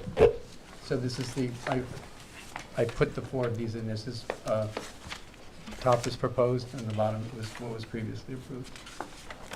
So there, This is a flag lot on, for Yes. Mark, I don't think was we here remember that. for the meeting. But the munions are just going across, they're not, they're Correct. only, Yeah, I my don't know opi- if I've ever yeah. seen that anywhere. My opinion is they don't I don't think they're harmonious with the style of the house, and I think the original presentation was better. I have to say I agree, and I'm surprised actually. It's a strangely contemporary configuration. We but love- against his strange, we love against what what is you a did. beautiful, more. So I'd be a no. I think that'd be a no. No. No. Yeah. Okay, well, Okay. Okay. Are there any comments from the public? you have to come up. This, let me, this Okay. is the owner. Whatever. Okay. Hi, I'm Lisa Nugent. And the only reason we thought we wanted to change that was just for additional light. The windows wouldn't be any larger. And again, it is a flag lot, and no one aside really from us would see it. And the third floor windows would remain the same. It's just really a light thing. Our current house in Watermill, I know it's in a different district, but has the horizontal, and it's just an aesthetic preference that I don't think anyone else will really see. I think what you're hearing is what we see in the village and what is typically more harmonious against the architecture we see in the village. These are jarring, and you're sort of hearing that you don't have support of the board for the change. Okay. And we love. Is there really more light coming in? I mean, How much more could there be? yeah, that's really my question. It's It the doesn't muns- matter, the we don't like The it. muns are. All right. Well, yeah. Yes, it does make a difference because you're not seeing the. Okay. Well, everyone Did you have a comment, sir? Yes, yes. I really appreciate this process. What, My the first speedy- time. Let's start the by speedy introducing. process? My name is Anthony Signori, and I'm a new homeowner, and I am actually their neighbor. I've never even met them, never met you before. I'm the architect. Hello there, how are you? So, I can just tell you that as a neighbor, I certainly respect your comments, but, I mean, you cannot, have you walked that property?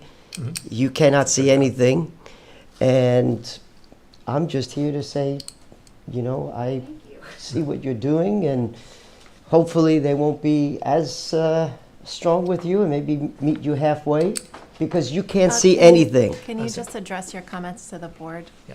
Yes. Thanks. Good.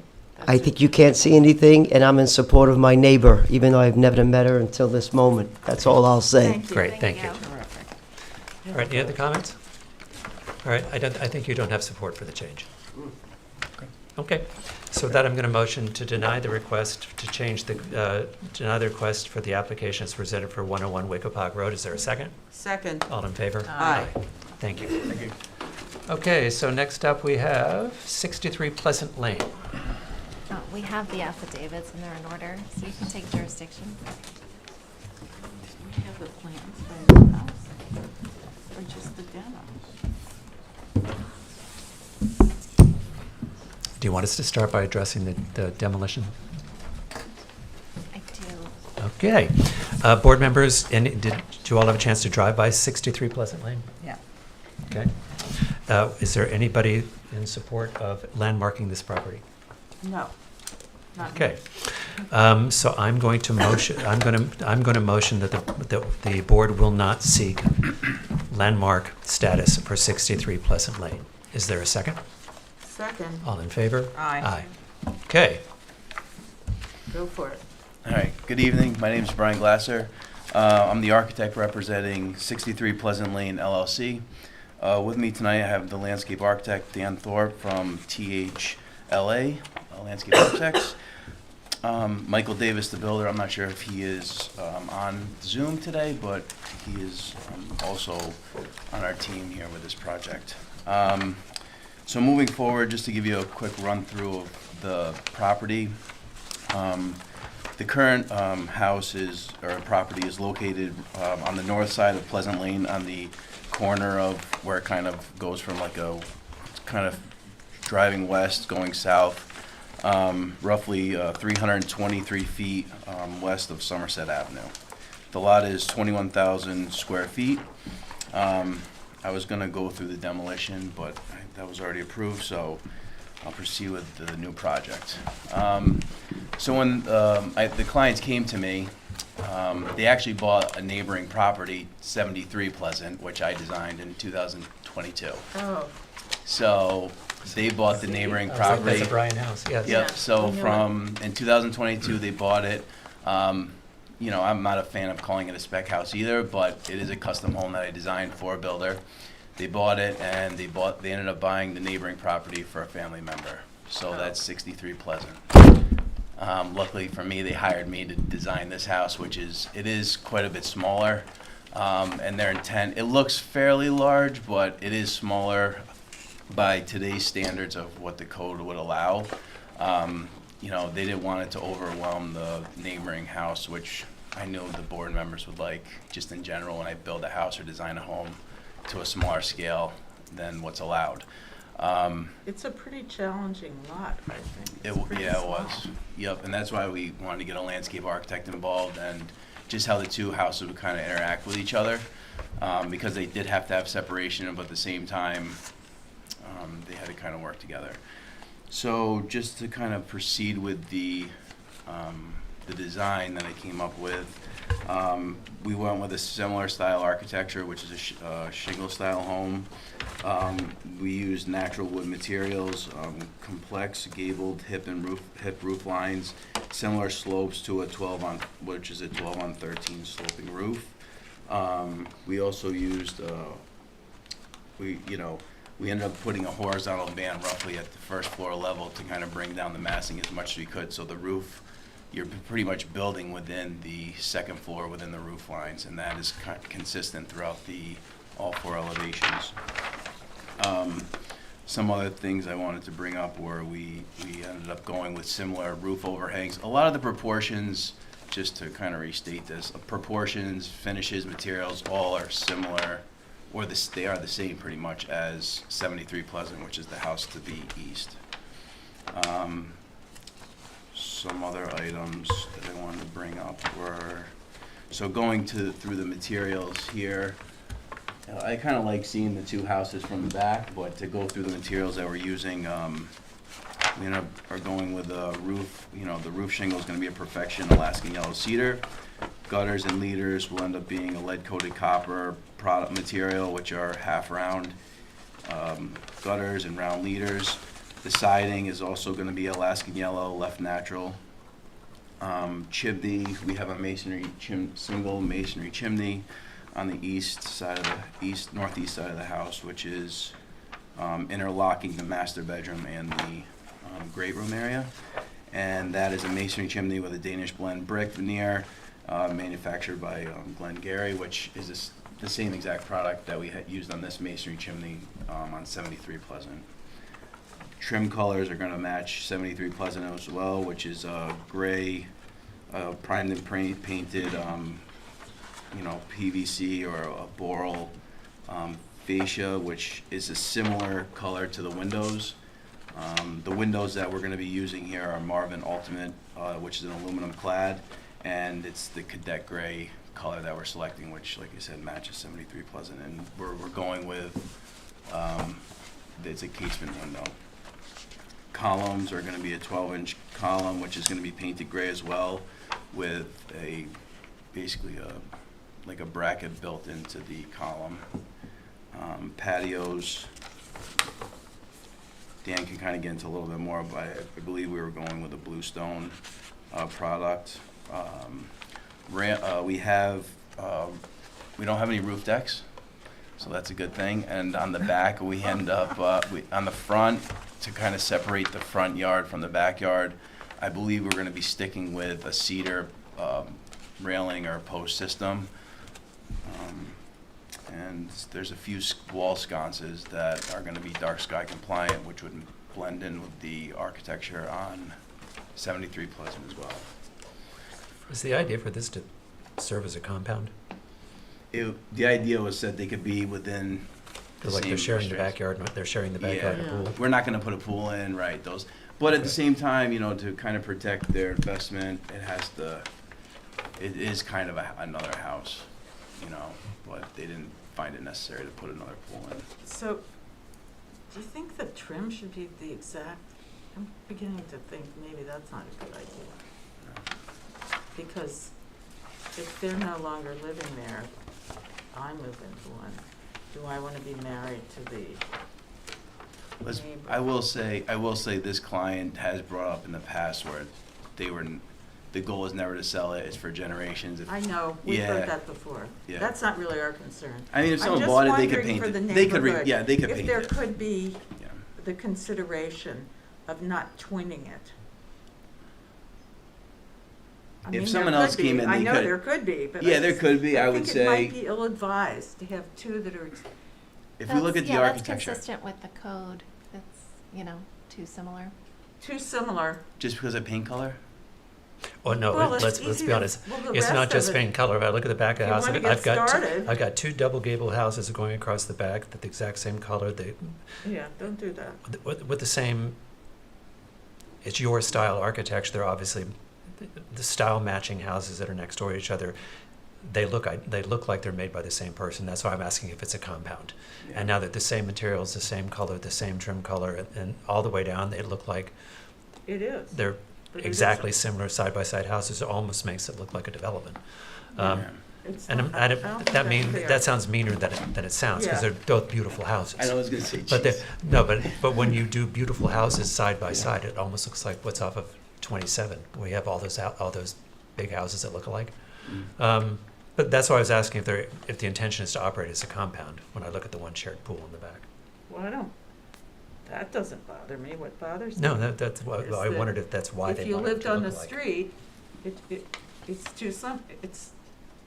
it's disrespectful to the neighborhood. I think it is,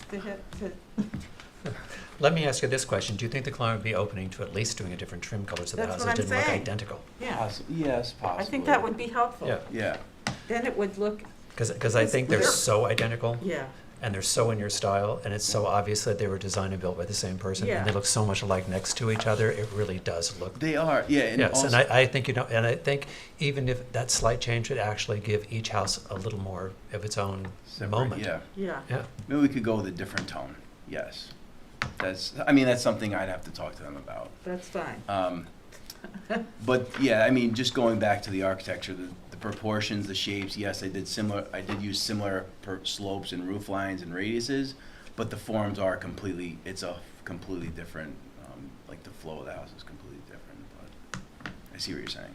But you would admit that they're in your choices in a range of choices that are consistent with the range of choices you make in most of your houses. Yeah. Okay. You know what happens? People come to me because they like similar styles. Yes, They- yeah. If I showed you like 4 different homes that someone said I love this house, I have one in West Hampton and one in East Hampton. Like, we know people you have love that 5. You image. have 5 in the village. I know. I know your houses. People love it. Yeah. Okay. So and it's all different. But we don't have any neighborhoods. of that are right next to each other. Yeah. So It's a I compliment. think the Take the colors. compliment. Yeah. Yeah. I just thought this was cool because it was a family event and it was kind of working out nice. But And, how about if you lived across the Yeah. street? yeah. Okay. Other than I the get trim what you're color, saying. and any other comments? No. I don't have any other. Gorgeous house. Thank you. It's one of your houses. It's proportioned well. It's, thank you for not having to come. Shingles. Thank you that we don't have the taper columns you have to come take out. I And tell thank you people that when you they don't show- have, They and then show- thank you that you don't have the roof deck we have to They show argue up to my about, so office, that's they pretty say good. like I can't Yeah. do that job. Yeah. I'm not doing it. It's that Yeah. simple. Yeah. So Okay. trust me, I hear you loud and clear. So then the about question that one. becomes of what other color could it be? We're going to have to figure it out. So you need to go back and Yeah. ask that question. So it looks like, do you want Actually, to? I'll take the same trim color over that across the street. If I was the Yeah, neighbor. That's what's being torn down. I know, but that's what I'm saying, Yeah. just in your defense. Yeah. Is there anything else? Do you guys have any questions for the landscape? Because we have the landscape here. You do have a landscape You want to architect quickly here. take us through the landscape plan? Sure. So I came on after Brian, Dan Thorpe, landscape architect for the client. I came onto the project after Brian, so I did convince him and the client to move the house back 8 feet from the road. So that was good. Thanks, Dan. The property itself, and I do have some handouts for you guys if you would like to see that fall on. So the landscape is not showing in the renderings, updated? No. It's close though. Well, now they have to come back, so let's get one in the Thank main you. file. I explained to the client that a landscape architect and design isn't really necessary, but for this project, I felt because they were kind of intertwined with each other, it would make sense. And that this didn't formally have to be submitted, but we kind of started that process already. Well, it So depends. yeah, no, I Okay. think it's I think it's important. Let's take a look. There are not a lot of trees. Oh, it's small. This backyard is, the whole thing is Are tight. are you gonna put new trees in, or? We've seen tighter. Yes, and in an interesting way. I don't know if anyone's walked the site, but there's a magnificent. What is the hill? What's the hill in the back that goes up against? Oh, the potato barn. The hill that goes effect? up. Yes, yeah. What is that? I don't know. Some idea. Okay. Some idea gone poorly. Oh, that? Um, Thing for Santa to jump? Yeah, exactly. What's significant about the property landscape-wise? Well, I did notice that there's a magnificent existing old-growth London plane tree in the front yard. And so the idea is to actually relocate that. So we're actually going to relocate it in the side yard so it shows up between the buildings to help the two read a little less on top of each other. So to the point of separating the buildings visually, I mean, that's like a 60-foot by 60-foot large shade tree that we're going to plug between the two. So it's a nice thing to kind of keep such an old tree on the site. The perimeter, especially as it relates to Pleasant Lane, it's a bit of an interesting lot because it fronts on more like the neighbor than the actual street. If you look at how the street kind of hooks around and elbows over and then you turn off of it, it's almost like a flag lot in a way. But we are going to continue the existing hedge from 73 to 63. So there's hedging protecting the house from the street.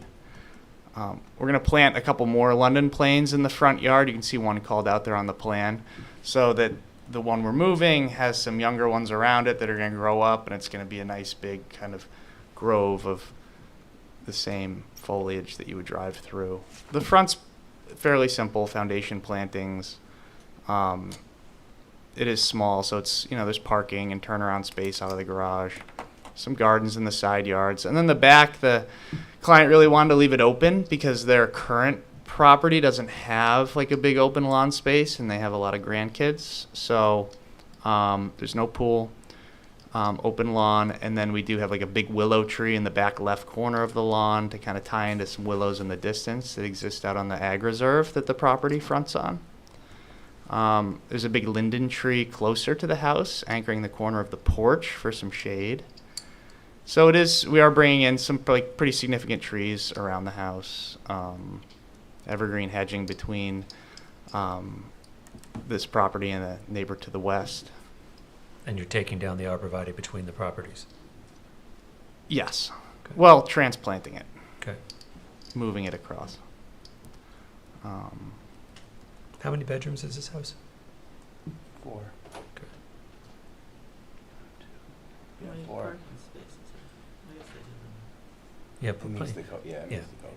Yeah, when you're coming. This is much smaller. Like most of my houses, it's 7 bedrooms, 6 stalls. I Yeah, know. we're. So when you come back next I know. time, just indicate where the appropriate number of cars go. I think Yeah, you're short one. I have them here on the. Yeah. You have 4 or 5. Yeah. Oh, I see. They're just Okay, on this okay. on the Yeah, we're landscape good. plan. Just There's put it 3, there. Yeah. maybe. Yeah, 3 and then. And then there's side. one you Okay. sneak in by the front. All right. Well, looks great. Congrats. And they have that beautiful field up back on. Yeah, Looks on yeah, beyond it's a them, nice 'cause view. that vista beyond them is really beautiful. So, any comments from the public? Okay, so 22nd? Yeah. Okay. Motion to accept the applicant's request for adjournment for 63 Pleasant Lane to September 22nd. Is there a second? Second. All in favor? Aye. Okay, we'll see you then. Great, thank you. Thank you, guys. Thank you. Okay, 1860 Meadow Lane.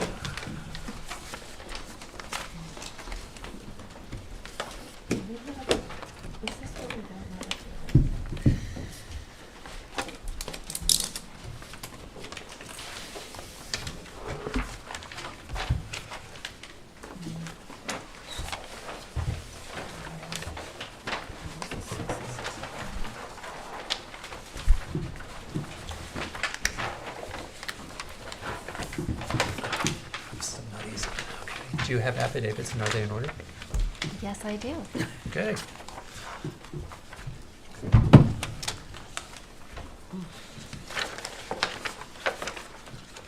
All right, my friend, if you'll state your name for the record. Sean Leonard, the architect for the residents, Marilyn Stam. Let's give you just a slight little bit of history. The Stams have owned this property since 1983. Her late husband, Arthur Stam, actually built this house in 1983. And we are looking to do some slight updating of the house. Okay. The front of the house that faces Meadow Lane has two curved walls that are on the second floor. And so what we're looking to do, and with a ribbon of narrow windows. Those ribbon of narrow windows don't exist anywhere else on this house. Most of the windows in a house are more separate. If you, like in this photograph here, like you look down below and then the large window just to the left of the area that we're looking to square off. So we're looking to take those two rounds and square it off and then replace those ribbon of windows with a series of windows that would be placed just right here and here. And then there's also one on the side. The windows are the same height as what is currently there. It's just that they would be left separate. The siding of the house will be the vertical tongue and groove, painted the same color as the house right now, which is linen white. The windows themselves that are throughout the house is a dark bronze, is what all the windows are, so we mimic the dark bronze. So the only change is you're taking the curve out, squaring it off, and changing the windows. And then Correct. putting vertical boards across the front. Just the same vertical boards that are currently on the house now, we're just putting, it'll be all new vertical boards, all painted. Is there a rendering of the change? Yeah. Here.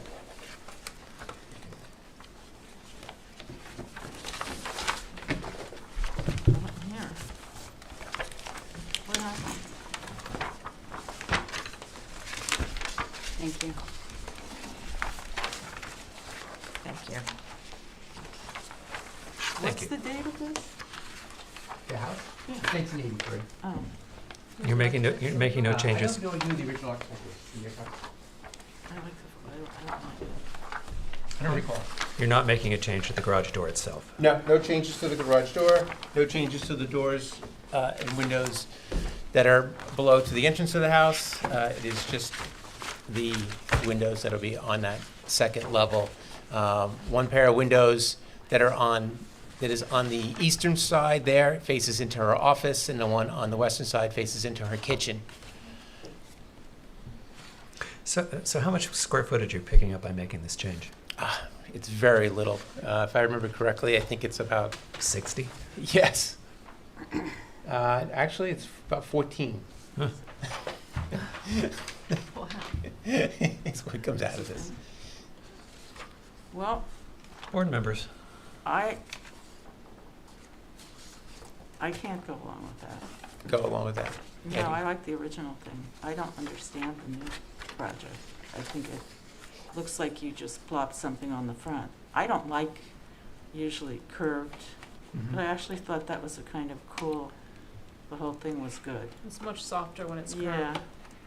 And this sticks out, I don't know. It looks like a concrete box, the second one. Most of the house is pretty much, the rest of the house is square. Right, And- but and it's got this all- actually kind of is nice, though, that you have a little differentiation. And it has a kind of modesty, but Yeah. it's also got a hipness because of the way the windows are. I was prepared when we drove up the driveway to think, oh my God, what is this? And then when I got up there, I thought, wow, I actually like this the way it is, so. I don't know what to say other than that. I think adding this rectangular box with with windows above more windows, with leaving the original windows on the original building, somehow doesn't work. Most of the original windows that are on the house are just separate. They're just with the siding right around it, and it's just the window in and of itself. Very much like you see But right it's here. softer. I mean, The it's a whole point of the completely building was different the look. curve, like the curved stair and the curved window, and it was a soft entrance and a soft approach to the house. The whole house was that one move. Yeah. And so I think it's just taking away the whole house by making it hard angles instead of soft. I kind of, when I drove up to the house and looked at the house, because it's an interesting house, my only thought was like, and the fenestration that's inside the curb, because in the center there's the sort of triple gangs and then there's single panes. I was like, I would have redone I might have redone the rhythm of the windows that are within the curve. But I think the curve has a lot more personality. I think it's a better, there's more charm to it. For picking up 16 square feet, I think your better answer is to maybe just look at what the fenestration panel within the curve and see if there's another option there that may work differently or may not. But that's I don't. Yeah, it doesn't compete with the other windows the way the new thing does. I guess what I think is when you take the curve out, you take away the original intention of the house. And the elegance. Yeah. Yes. The elegance. Yeah. So what I think you're hearing is not a whole lot of support for squaring out the house. Well, the other issue that we're having right now is, as you can see, the way that this is cantilevered. And that cantilever is currently dropped 4 inches and fallen. Oh, yeah. That's why the support's there? That's why they would be, well, possibly, yeah. Well, otherwise we would be digging all the way into this house. Right. Way too far. So we've got some serious structural issues that we got to deal with there. Well, The curve doesn't affect the structure. Well, it does in a way. Well, because the curve is just a geometric shape, it's not structural. So another issue. It's the way that is being supported. So the curve actually is all being cantilevered from inside, and those cantilevers are starting to give way. And so what's happening is how it gets supported out there is starting. It's lowering. Whether you so there's support, corners. whether you put that support to go in and reshore up the curved wall or the square wall. I understand why you may want to support it if there's a problem there, but I don't think that affects whether it has to be square or curved. So I think what you're hearing is you're not hearing support for the squaring out of the house. Maybe if you want to come talk to us maybe about a different fenestration pattern within the curve and show us what it would look like with the support supporting the curve, because I understand the cantilever problem. I think that's sort of what you're hearing people want to Well, and the feel. project would be to rebuild that whole part of the house with the squared off part, so maybe you need to rebuild the curve. I think a good structural engineer could solve that pretty easily. It's a little bit trickier than. Okay. You can. The trouble is that with all the work that's been done to the inside of the house, they're not looking to destroy the interior of the house all in the hopes to be able to, you know what I'm saying, because to dig that far into the house would be detrimental to a lot of the rooms. Well, then maybe we can take a look at what the exterior support would look like within the curve still there then. Okay. Okay. Are there any comments from the public? So do you want to think about it and show us a different option? Sure. Okay. Do you think you can be ready by the 22nd? Yes. Okay. Motion to accept the applicant's request for an adjournment to September 22nd for 1860 Meadow Lane. Is there a second? Second. All in favor? Aye. Okay, we'll see you then. Thank you. Okay, that takes us to 50 Herrick Road. We have the affidavits and they're in order. I was getting there. I was putting my paperwork away.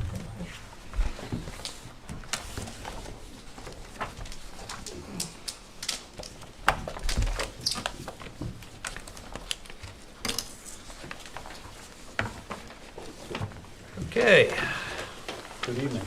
good evening. And for the last ones on the, Oh, there's one after you.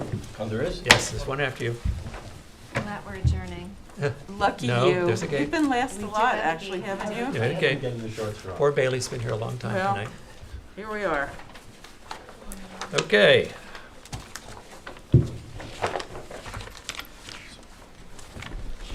For the applicant, John David Rose, architect, and Chris Rose, intern architect. Our office is at 596 Hampton Road. There's a lot going on next to your office. There is a lot going on, thank gosh. Oh. They've got all those stones lining your driveway, I guess, for Well, that was to protection. keep people from jumping, Yes, from jumping the wall. or Yeah. We'll see driving, how that or ends. driving over it. See how that works? We've had several do that, matter of fact. Quite entertaining. The building, it's not a historic building, it's not a contributing building, it's in an R 12.5 zone. Lot area is 17,574. The allowable lot coverage is 3960. Existing is 2624, and proposed lot coverage will be 2899. So we still have over 1,000 square feet that we could expand, but we're not going to. It's a pretty simple addition. Allowable GFA is 3257. Proposed GFA is 2926, so we're well into that. The house was constructed in approximately 1940. My clients purchased it somewhere in 1994. In your file, there's a bunch of pictures of the adjacent properties, and you'll see that the tall hedge blocks much of the street view. Hedges or arborvitaes exist on all sides, as shown on the survey. And I'm going to pull up the survey because there's something going on that's really kind of critical. And I'm sure this board will appreciate it, but there's a very large tree right here. I'll get into that in a minute. Is that the one with the yellow thing that says remove? A bunch of the trees were marked on the property today. Yeah, but that one should be, do Okay. not even look at that tree cross-eyed. Okay. Yeah, that's it's a Zacova tree. Apparently it's pretty rare. Zacova? Yeah. Oh. They And get it's big. 1.7 foot diameter. It's a pretty big deal. So that was kind of the driver, because we didn't want to destroy that tree. So that kind of pushed where we put the building. It made it a little bit longer, because I really don't want to disturb the roots. So that's why that's where it is, not to mention that the setbacks allowed it in that location.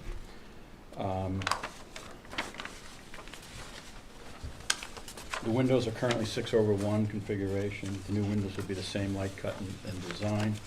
Trim will be white to match existing, and the roof will match existing asphalt. Exterior siding will match existing to natural cedar shingles.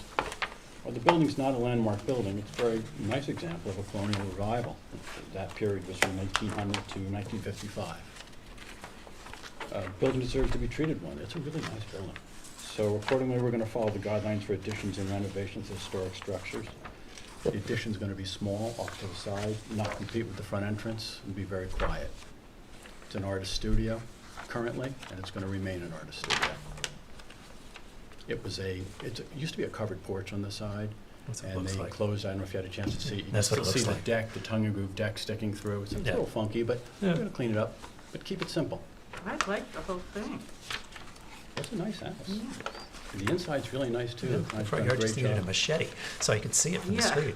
I'm like, I've driven by there so much, I was like, I never knew this I was back never there. knew that was Yeah. there. Yeah, I was kind of surprised, and I did the house next door to the west, Oh, yeah. which was a bigger center hall colonial. Uh-huh. But, and I was there all the time, but didn't get a chance to see this house.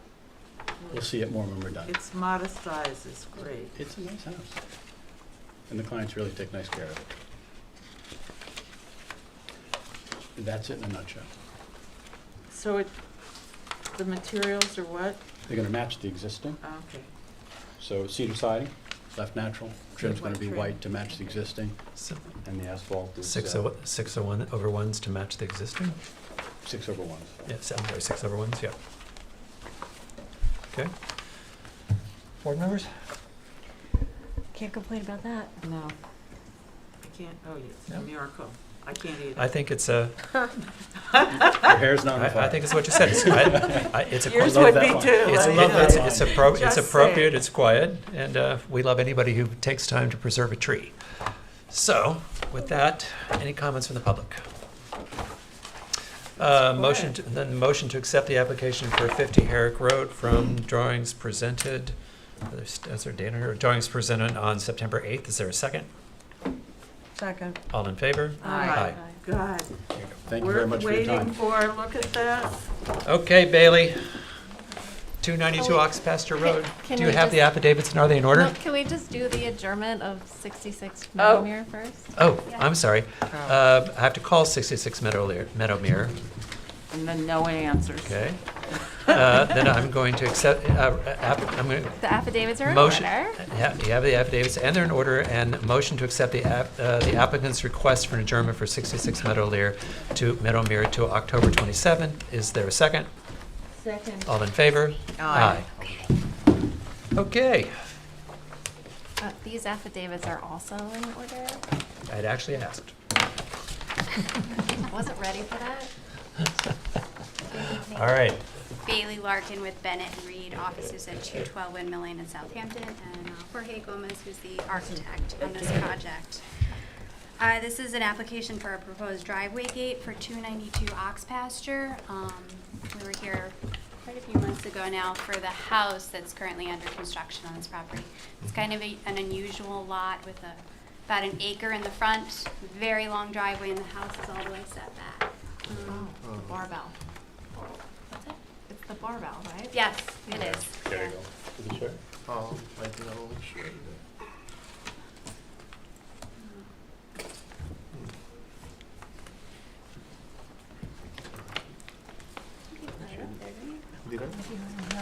Oh. Okay, there you go. Okay. So that's the property and the proposed gates actually down here. Yeah, I do, yeah. Okay. Okay. So the gate detail, the gate complies with the transparency requirements, about 42.5% transparent. Brick columns, reclaimed brick columns. The gate's proposed to be a charcoal gray color, black hardware. It's right there. How tall is it? Your posts are 8 feet tall and your gate is 7 feet 3 and 8. it's a huge lot though. It's proportionate. Yeah.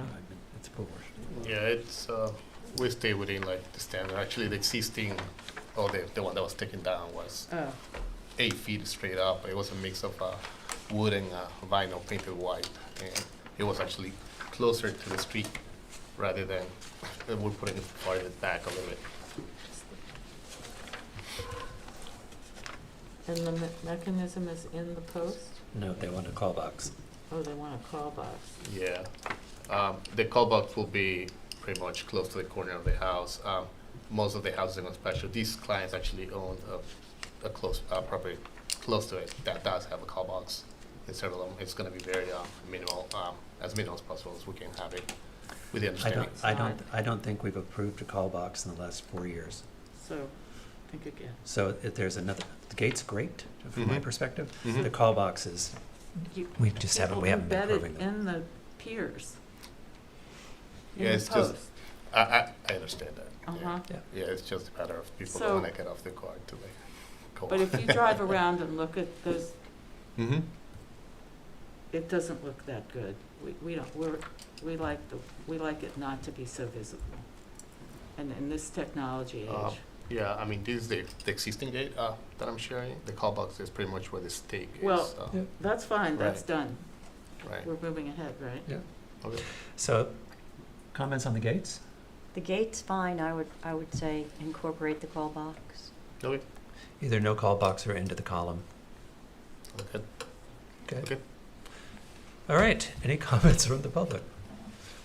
Okay, so I'm going to motion, well, wait a minute. Written decision. What? Oh, it's historic. Written I'm decision. going to motion to move to written decision. To approve the application for the gate for 4 Queens Cottage at 292 Ox Pasture Road, but not the call box or its location. So how do you Is do there, that? then the call box should either be on the, is there a second? Second. All in favor? Aye. Aye, because the call box either has to be on the column or a different So how technology. do they put that into the plans and get it passed through the building department? Because just saying it isn't gonna make it happen. Well, if they want to come back with a different option that has a call box Okay, or on the otherwise columns. they're Yeah. compelled to put it Yeah. in the pier, in the post.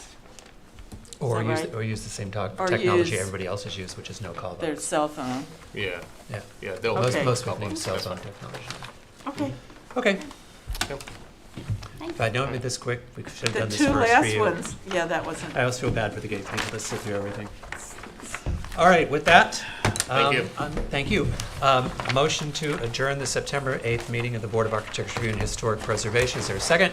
Second. All in favor? Aye. Aye. Let us know when we're off.